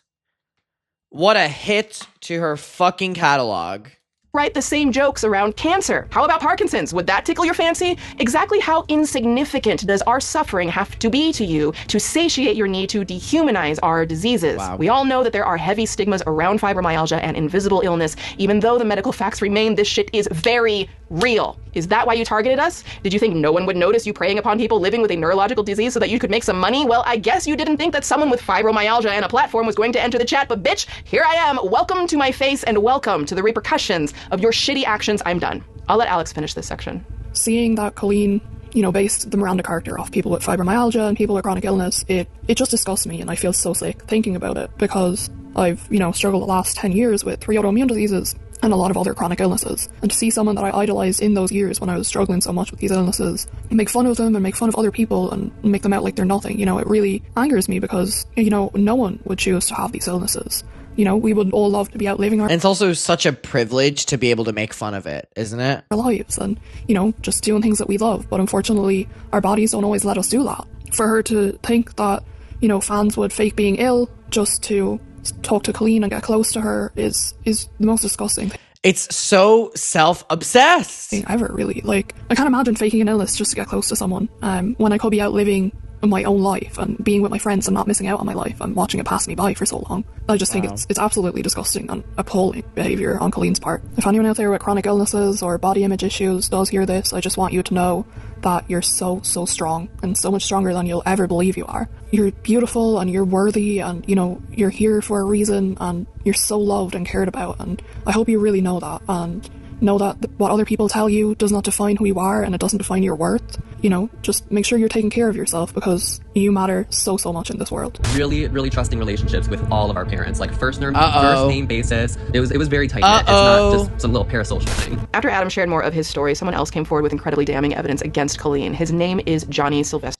Isn't it like, aren't we going to be pro Johnny in this until, because Swoop and her team hadn't found out yet. Yeah, they hadn't found out yet. That's why there was such a big gap in between the episodes. Since the beginning of June, Johnny has posted hundreds of times about what he alleges he endured. Hundreds. Courtesy of not only Colleen, but various members of her crew and family. Today, Johnny is 27 years old, but his introduction to the Colleen world came 27 back in 2011 when he was only 15, where according to the interview I got with him, like, I was a high school dropout kid, bullied out of school, didn't have friends, and I sought solace, found it in a online community of people my age. And my parents were thrilled when we went to New York and they saw a bunch of kids and not just some creeps on the internet, but they totally trusted Colleen and Josh. They built relationships with them as well. A lot of the parents did. They built really, really trusting relationships with all of our parents. It started off as me interacting with fan accounts with my tomatoes account at the time, but then I switched over to a fan account to kind of escape that real world, which is where Skype calls started happening. Then I finally got to go to a Miranda Sings show, 2012. That's when I finally met these people. By 2018, Johnny had gotten so close to the fandom that Colleen actually hired Johnny to be a tour assistant and driver for her summer tour when he was 22. Yep. He told the website Passion Fruit that he was paid somewhere between $120, $140 a day for 12 or more hours of daily work, and that he, quote, did the dirty work that no one... That seems severely low. No? $120 for, what, 12 hours of work? Considering how much money she was making, that's insane. Else wanted to, and always felt Colleen was holding my job over my head. If I fumbled on one thing, that was gonna be it for me. It was like walking on eggshells. Now, there's actually a lot more to Johnny's story, including allegations of grooming that he said levied against Josh Evans, Colleen's ex-husband, who is to date the only person named in any of these allegations who has responded. Now, in order to do that story justice, though, I will be including that in part 2 in full. But the best way I can explain Johnny's situation in short, ultimately, is that he ended up in a situation where he was neglected by Colleen Ballinger and straight up abused by Cory Dodto. Cory Dodto is an evil, pathetic little man. It's a lot because on tour, the extent of it was Cory. He would patronize, bully. I believe Johnny totally in his stories about Cory. Even when I spoke to him privately, I do believe him because Cory is so obsessed with being the gay, like, token that, like, when he is in an environment with other gay men, he gets so fucking competitive and evil. Belittle me on a daily basis to the point where I would be in tears. I was having panic attacks, anxiety attacks. And Colleen acts like she's all mindful of this stuff because she deals with it herself, but she doesn't care if it's not affecting her. She just doesn't want to be affected by it. So she let this stuff happen. She watched it happen. And that's what, I mean, she was complicit. She was absolutely complicit. That entire family was. I can honestly think of all of you like as my best friends. Like, I don't have friends. Oh my god, the Cory voice memo. I can hear myself reacting in the background. So again, this was a member of the Cory's Clit group chat that Cory was in. Reached out to me and was like, hey, I have this video voice memo that Cory sent whenever you first made your first video, or maybe my second one, I can't remember which one it was. And I'm gonna, like, lose all my friends online for if they figure out that I sent you this, but you need to release it, blah, blah. I'm a loner and a loser. Like, my only friend is Colleen, and... This is so fucking embarrassing. Like, out of everything that went down, I think one of the most embarrassing moments is that Cory Dodto's voice memo to a bunch of kids got leaked. The truth is, this is as good a time as any to talk about the many allegations against Cory Dodto, Colleen's grown-ass best friend, since a lot of what Johnny has to say about Cory is very much in line with what other fans have also alleged. For example, Cory had his own creepy-sounding group chat called Cory's Clit with a K, classy, also with a K, and there's some interesting things that have leaked from that group, which was also full of minors, like the Weenies group. They're nothing if not consistent. Also, I'm pretty fucking sure that the members of Cory's clip were younger than us. Like, for example, the voice memo he sent to the group about how the group chat are his only friends. Hey everyone, it's Cory. I just wanted to record a voice memo because... The way I'm drinking a glass of rosé here, you know why? Because it was summer, and I drink, my friends would have been at the bar drinking rosé, and I would have been joining them later, and I'm like, I don't have time for this bullshit. I'm gonna drink my rosé during this. I have, like, a lot to say, but first of all, I just want to say that, like, I love all of you. Like, you honestly mean so much to me. Oh my god. You have no idea. I know that it sounds weird because I'm a full-grown adult and some of you are younger. Oh my god. Blah, blah, blah. This... like, honestly... He sent this to a bunch of kids, mind you. Like, genuinely a bunch of kids. It is unbelievably humiliating. Like, humiliating. Think of all of you, like, as my best friends. Like, I don't have friends. It's so comforting to, like, go online and talk to you guys and feel, like, loved and cared about, because I love and care about all of you. Or a message from when information started leaking from that group and Cory threatened to block a fan on Twitter. Or this image where he talks about how he's tired of editing Colleen's rants. Or this Twitter thread from Johnny that says, Cory aggressively backed me into a corner in Omaha and said, look at how many followers you have versus me. I'm your superior. I was 22. Dude was like 30 plus at the time. One morning he barged into our hotel room and screamed at me until I cried. He told me the night before he wanted to sleep on the bus. The morning after, he tried to make it seem like I took the hotel key without him knowing and locked him out. Or the time that Cory intimidated Johnny into not even being able to use the restroom anymore on tour. And whenever Johnny tried to stand up to Cory, quote, when I finally stood up to Cory, he called for an emergency meeting because he wanted me out. I was gaslit into apologizing. Not an emergency meeting on the Miranda Sings tour. They all just sat there and watched him torture me. They knew it was happening. And hey, it wasn't just Johnny too. For example, Soph on Twitter tweeted, the reason I had a panic attack is because Cory yelled and humiliated me and my niece. Cory is an evil man. Like an evil man. A phone to take pics. Keep in mind she's disabled and a child. And he ended. And Cory was following Colleen's instructions, by the way. So, like, anything Cory was doing to people, he was instructed to do that. Only taking 2 pics. Cory ruined every meet and greet I had. Or how about this time when Cory physically yanked an underage fan from crossing a line just to show Colleen a tattoo? Or that time Cory gave an underage fan inappropriate relationship tips and tricks. I mean, it just goes effing on and on and on with Cory DeSoto, to the point that instead of addressing the allegations, Cory just straight up deleted the evidence, allegedly. He deleted like 2.4 thousand tweets. And then he deleted his Twitter altogether. Oh, and fun little sidebar. Because all of these different tweets started resurfacing on him, and then he started deleting them all in the thousands, and then he just deleted his account. But Colleen's sister Rachel once tweeted this in 2019. Just gonna drop that in sans commentary, but we're all looking at you too, girl. We all have free will. Just because you're a victim Trisha, doesn't mean you get a free pass to treat holy shit, we're covering everyone in this. Other people like garbage. Now, I want to take a quick moment here to acknowledge that since I started working on this doc, Rolling Stone has released an article about the Colleen Ballinger story that centers the victims in the story in a way that many mainstream outlets haven't. Everybody I've talked to is featured in the article, and everybody, according to their Twitter feeds, seems to feel quite validated about larger outlets hearing them out, even despite a few valid issues that some of them have. Now, there is one other thing I need to slightly criticize the Rolling Stone article for, though. And given the sheer amount of allegations levied against Colleen Ballinger, her friends, and her family, I'm fully going to give Rolling Stone the benefit of the doubt that they might have just, simply missed this in their initial reporting. But within the article, it says, and I quote, Ballinger's allegations aren't criminal. This is false, and here's why. One of the more shocking allegations that Johnny makes on his Twitter is that starting on the 2018 bus tour and through 2020, he alleges that Colleen would send nude photos of somebody to the rest of the crew and friends in the group chats to make fun of their body. This included Johnny, who thankfully was of age at the time, but also... It's so crazy how, like, Cody's crazy, Johnny's crazy, but you know what both of them did? Johnny validated this story for me, and Cody validated my other stories. Thanks, y'all. Y'all the best. So Adam. Y'all had your moments. Who was only 15 when he allegedly received those photos. Oh, and her friend that she was making fun of was Trisha Paytas. Whew! Anyway, yeah, this isn't about Trisha, though it is worth noting that as of 2023, Colleen and Trisha have a podcast together, which may or may not have. Crazy, by the way, that this podcast was still posting when Swoop was posting this. Isn't that bonkers? Just been canceled. But allegedly, Colleen straight up signed up for Trisha's OnlyFans type platform called Trishyland and would regularly pull Trisha's nude photos just to make fun of her. Like, it's one thing to be such a hateful effing asshat that you would do that to someone who should be your friend, but it's actually a straight up crime to do that with Adam. according to the Department of Justice. Let me say that again. According to the Department of Justice, it is a federal United States law that obscene material being distributed to minors is strictly prohibited, and quote, any transfer or attempt to transfer such material to a minor under the age of 16, including over the internet, is punishable under federal law. Yes, Adam McIntyre was 15. This entire part of the story is actually wild to me. If any part of this whole story is grounds for Colleen Ballinger to see the inside of a jail cell, it would be because she was acting petty about Trisha Paytas. Trisha Paytas. Like, oh my, okay. Yeah, I can't.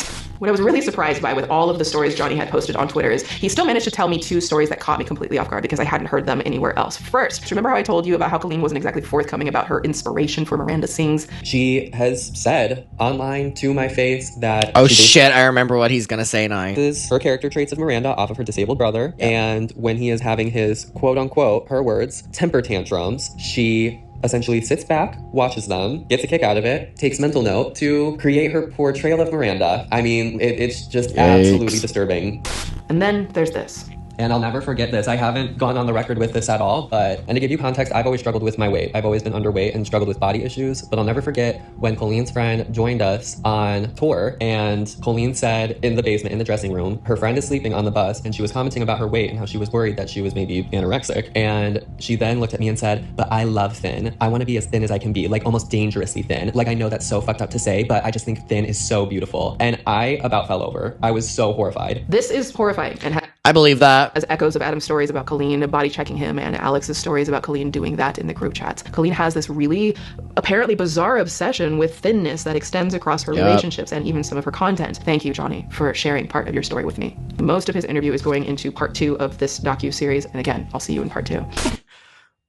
And we know what happened there. Grabbed my dog for no reason, just grabbed the dog and pinched its skin. And not everyone else. Turns around, protects itself, and bites me in the face. The list of allegations about Colleen Ballinger and her echosphere. Oh my God, Rebecca goes on and on. She hates me, and she is warranted. Because as we've discovered in recent weeks, Colleen Ballinger might allegedly be one of the most prolific groomers to ever grace the YouTube platform. I mean, I don't know. Now, you might be wondering what's been said about Trent Ballinger since I haven't told you the story in this video. Well, friends, that's a whole other shite storm that I will be expanding upon in part 2, where I could tell it in more detail with an interview I'm conducting with a lad named Oliver. Oliver tweeted about his experiences with Trent Ballinger messaging him inappropriately when he was only 13 years old. Who messaged Oliver? I'll never not be angry at the fact that this was just never acknowledged. This was never acknowledged. About S constantly, as well as pressuring Oliver to talk about his own orientation, all while calling him Peapod. You can read Oliver's horrifying story linked below, but we'll be going into fuller detail about Trent in part 2. It is shocking. But what about all of the stories that don't have as many details? Like how Humbug Mommy was SULized on stage at the age of 16. What about Colleen's nephew, who was a toddler when Colleen would do things like stick a microphone in her sister's mouth while he watched? Or what about the many kids who come out during the Miranda Sings stage show and have to do things like pretend to go on a date with her? Or stick their hands down her pants for a snack? I'm not kidding. That is part of the show. Imagine if she was a man doing that. I haven't even shown a lot of the other grossest shit available on Colleen's channels because I have to censor like everything. This is someone who literally performs for kids, who has a show that's classified on Netflix as a kids show. Oh my God, the tampon video. A person who sent this to the Weenies group chat. I swear I'm not high. And that person also made thumbnails like these. And this, a screenshot of her asking Adam for a picture of his behind. This doesn't even take into account all the times that she's been documented abusing animals. That's a thing. Or making fun of dead animals, or joking about ending her dog. So I grabbed my dog for no reason, just grabbed the dog and Jesus Christ, and dug my nails into it. The dog yelps, turns around, protects itself, and bites me in the face. And I got stitches, I went to the hospital, and they were like, what happened? And I was like, the dog just bit me. And then they had to put the dog to sleep because the dog was dangerous to be around. So before I hit my conclusion, I'll leave you with these 2 thoughts outright. Number 1, if all of this is true, and there's a receipt for damn near everything, Colleen Ballinger might in fact be the most prolific groomer hiding in plain sight, allegedly. Imagine if everything was the same, but Colleen was a man. How would you feel? I can't be petty or cute about this. It's actually fucking sick. Whew, child, I need a whole lot of kitties on my screen to cleanse my palate after this, and then I will get to my final thoughts. The sweet little billing department babies. This is so cute. They make me so relaxed. They are so cute. Remember, you can grab your official Petty University apparel linked below and join the community and get excited because I will also be dropping a brand new collection, hopefully in part 2 of the series, if we can get everything, all of the details. Damn, Swoop and her team were working in June 2023. A couple of quick shout outs from my last doc, which is a fascinating and equally petty deep dive into the shady world of the fashion brand Shein. If you haven't seen it, it is eye-opening. opening, and it is linked below. First shout out goes to Chris, who said, I love that she discussed the history of sweatshops and how hard it can be to be both ethical while balancing personal issues I like that she does shout outs. That's affordability cute. and plus size. Capitalism is a hydra that requires better laws and overhead to be slain. Couldn't agree with you more. And second shout out goes to Jen, who says the Illuminati and Shein docs were both amazingly well done. I love this. It's such a good idea. Something it's really bad. I look forward to the inevitable Colleen Swoop doc. If you want to be my next Twitter shout out, make sure to follow me on Twitter at SpankyV, linked below, and retweet this video right here. Also, hit me up on Instagram, okay? Linked in the description. That's where I post most often, respond to a lot of DMs, and your girl's got a goal. I'm trying to get to 100,000 followers there. We can do it, okay? I have faith. We can do it. Be sure to tap my link below and check out SeatGeek and get $20 off any ticket. She better be at 100K. Swoop and treat yourself. Let me check. Honey, She better be at 100K. Let me see. As we conclude part 1 of this docu-series, the allegations keep coming. More old clips are found, and despite all of the 115K by supposed Colleen fans for Congrats, speaking girl. up, from people insulting their experiences to people engaging in like whataboutism to downplay the severity to straight up physical threats and attacks. As a result of this harassment, Adam has reached out to the Brighton and Derry police departments, who made him go on the record with who Colleen Ballinger is and what his relationship is to her. Can you imagine explaining that? Can you imagine explaining that? So to put that bluntly, the police are now involved in some capacity, and I would imagine the people who were harassing him didn't want the police involved, but it's because of them that now they are. But this story is so much bigger now than Adam McIntyre and Colleen Ballinger, something Adam himself mentioned in his interview. It's more important than what I'm talking about because it goes to show that this was happening to everyone, and everyone was sitting on these stories back in 2020, but they didn't feel, obviously it wasn't the right time for them to speak up about it. But to me, ultimately, best thing that came from this was an environment that was able to be more powerful than her trying to silence people. You know, Oliver, Becky. Just filming the fucking interviews when my hair is soaking wet. Like, no need. Johnny, to me at this stage, that is what I have been finding comfort in highlighting because it's their time, it's their story. This isn't Adam versus Colleen. This is the story of somebody who, if even a fraction of these allegations are true, is deeply troubling. The moment the Miranda Sings character became the idol of millions of kids around the world, there should have been a restructuring of the entire ethos behind the character. Colleen knows this. She's admitted this, and yet she changed nothing. Why? Yeah. Instead, in the wake of Adam's accusations against her in 2020, Adam alleges that there was a shift made to the Colleen Ballinger. Oh my god! When she fucking... Oh my god, this pissed me off so fucking much. Her show ended up turning into making fun of me. Where she brought people up and made them do like a fake apology and like this. Oh, this pissed me the fuck off. Stage show that glorifies, even to this day, how you can profit off of being canceled. She's even selling brand new canceled merch just last night. This is how she chooses to respond to last night. I forgot she was actively on tour during all of this. Allegations of grooming by multiple fans she kept close. Miranda Sings and Colleen Ballinger are completely inseparable ideologically. In case you don't believe me, Colleen admitted that herself to Stephen Colbert. Do you ever mean what she's saying? Yes, all the time. There's a lot of times where in character I'll say something so cruel or something. She's so stupid. She just doesn't know how to keep her story straight. Thing I'm thinking, but I would never actually say as myself, and it's very liberating to be able to say things that I'm thinking. Can I give you some advice? Yes. Never tell people when those moments are. We have to remember two things when talking about this. Number one, everyone I interviewed was an actual child when the alleged victimizations took place. Adam was 13 when Colleen sent him the undergarments. Becky was 16 when she was exposed on stage. Johnny was 15 when he met Josh Evans. Oliver was 13 when he was befriended by Trent. If she's talking to me about sex, or she's asking me about hello?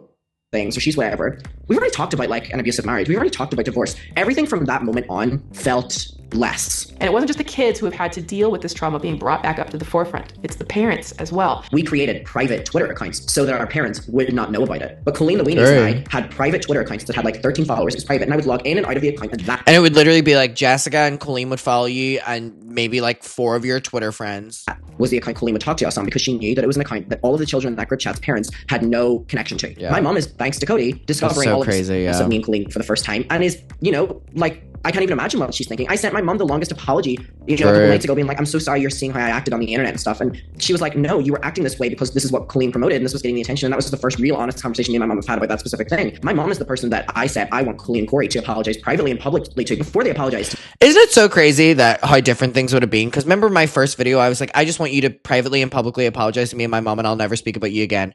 Girl, they could have ended this shit.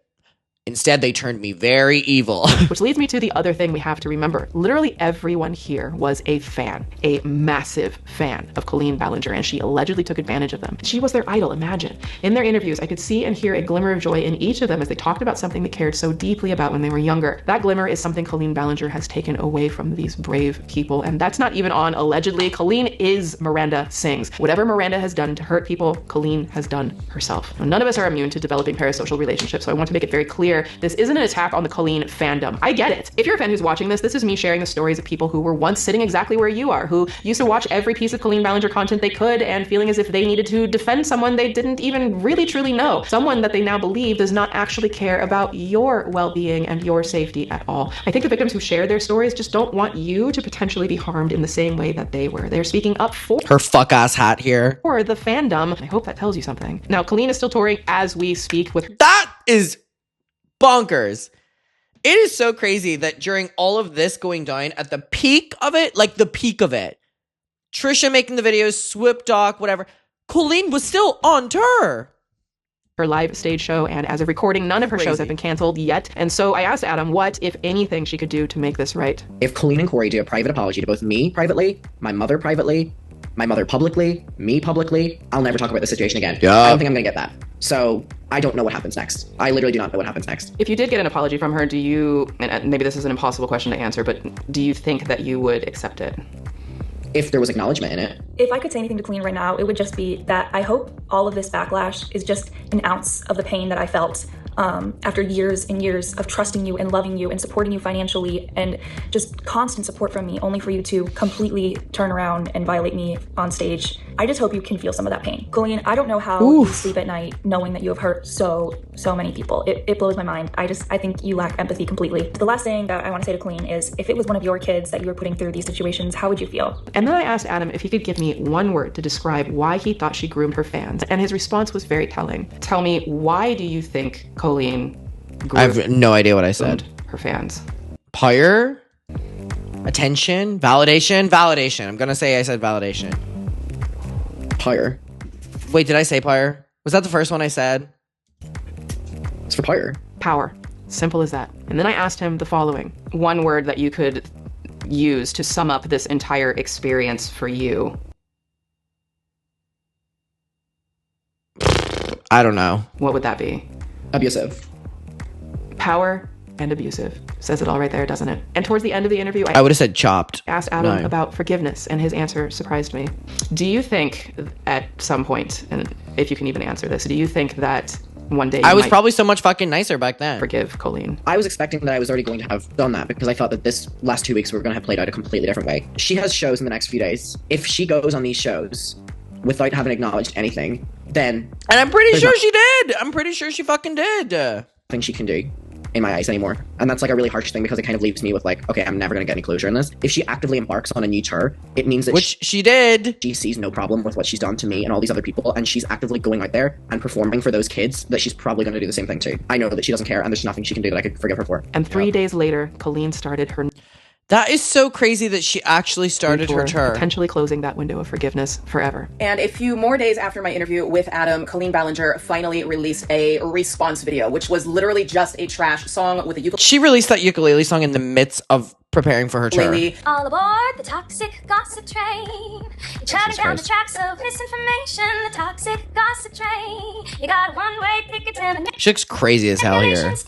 Basically saying that there's nothing to address and that it's everyone else's fault but hers. It is a complete victim shaming and blaming, some of the worst that I have seen in a very long time. I wanted to initially cover it in part 1 of this documentary, but I think it deserves an entire own piece, which I will be doing, and I will be dissecting and breaking down point by point with evidence, with statements from the victims, and so that we continue to have a full comprehensive look with actual context instead of all of the shaming, blaming, and avoidance that video is. It is, yeah, I am not going to hold back in that one. So that one will be coming up after that. So that will be the next upload after this one. I should have known better, and I didn't, and I'm extremely embarrassed by that. I'm really hopeful that I can use as proof that people can change and grow and learn from their mistakes. If you continue to speak up and doing something or saying something wrong, it can make a difference. People have spoken up, Colleen. They're raising awareness. They're making a difference. Why haven't you? You could stop the harassment of these young people if you wanted to. True. Why haven't you? Now, in case anyone thinks I'm being unfair to Colleen Ballinger, I did email Colleen asking for comment. As of today, Colleen Ballinger has not responded to my request for comment. So with that, I want to leave this with some final words. I can't believe she didn't say shit to Swoop.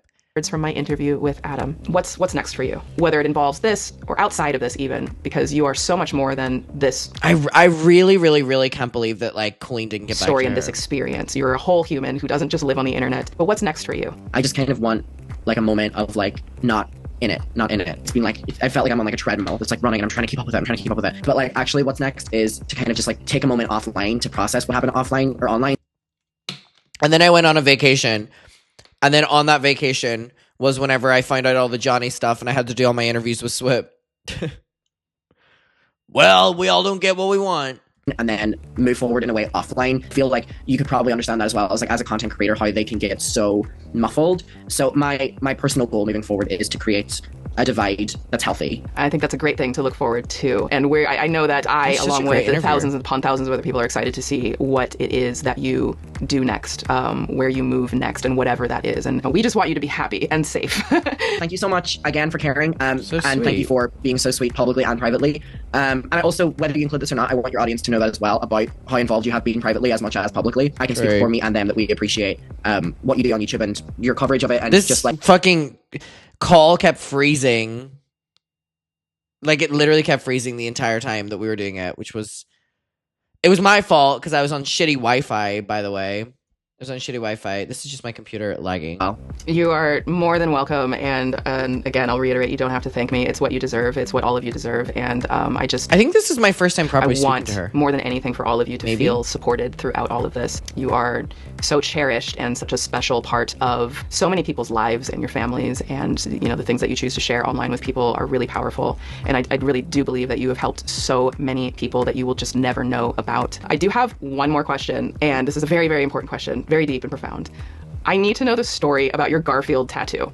Oh my goodness. Wait. Oh, this one? Yes.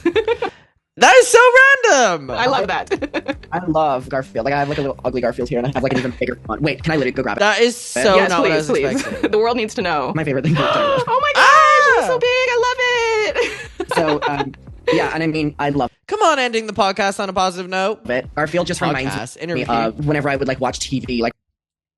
Oh my god, this is freezing so much.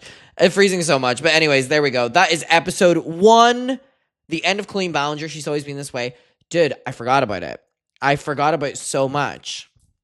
And that's why I was going to just react to this and watch this in my own time. But there is just something, you just forget when so much is happening and it's so overwhelming all at the same time. I completely forgot about Alex. I mean, Ella as well. There was so much with Johnny that I just completely forgot. But I'm going to go through part by part, and clearly it's bringing back things that I'm venting about or talking about or whatever, so I'm intrigued to go through this again because I don't even remember the contents of all of these. We will leave it there. I hope you're all having a good night, and goodbye.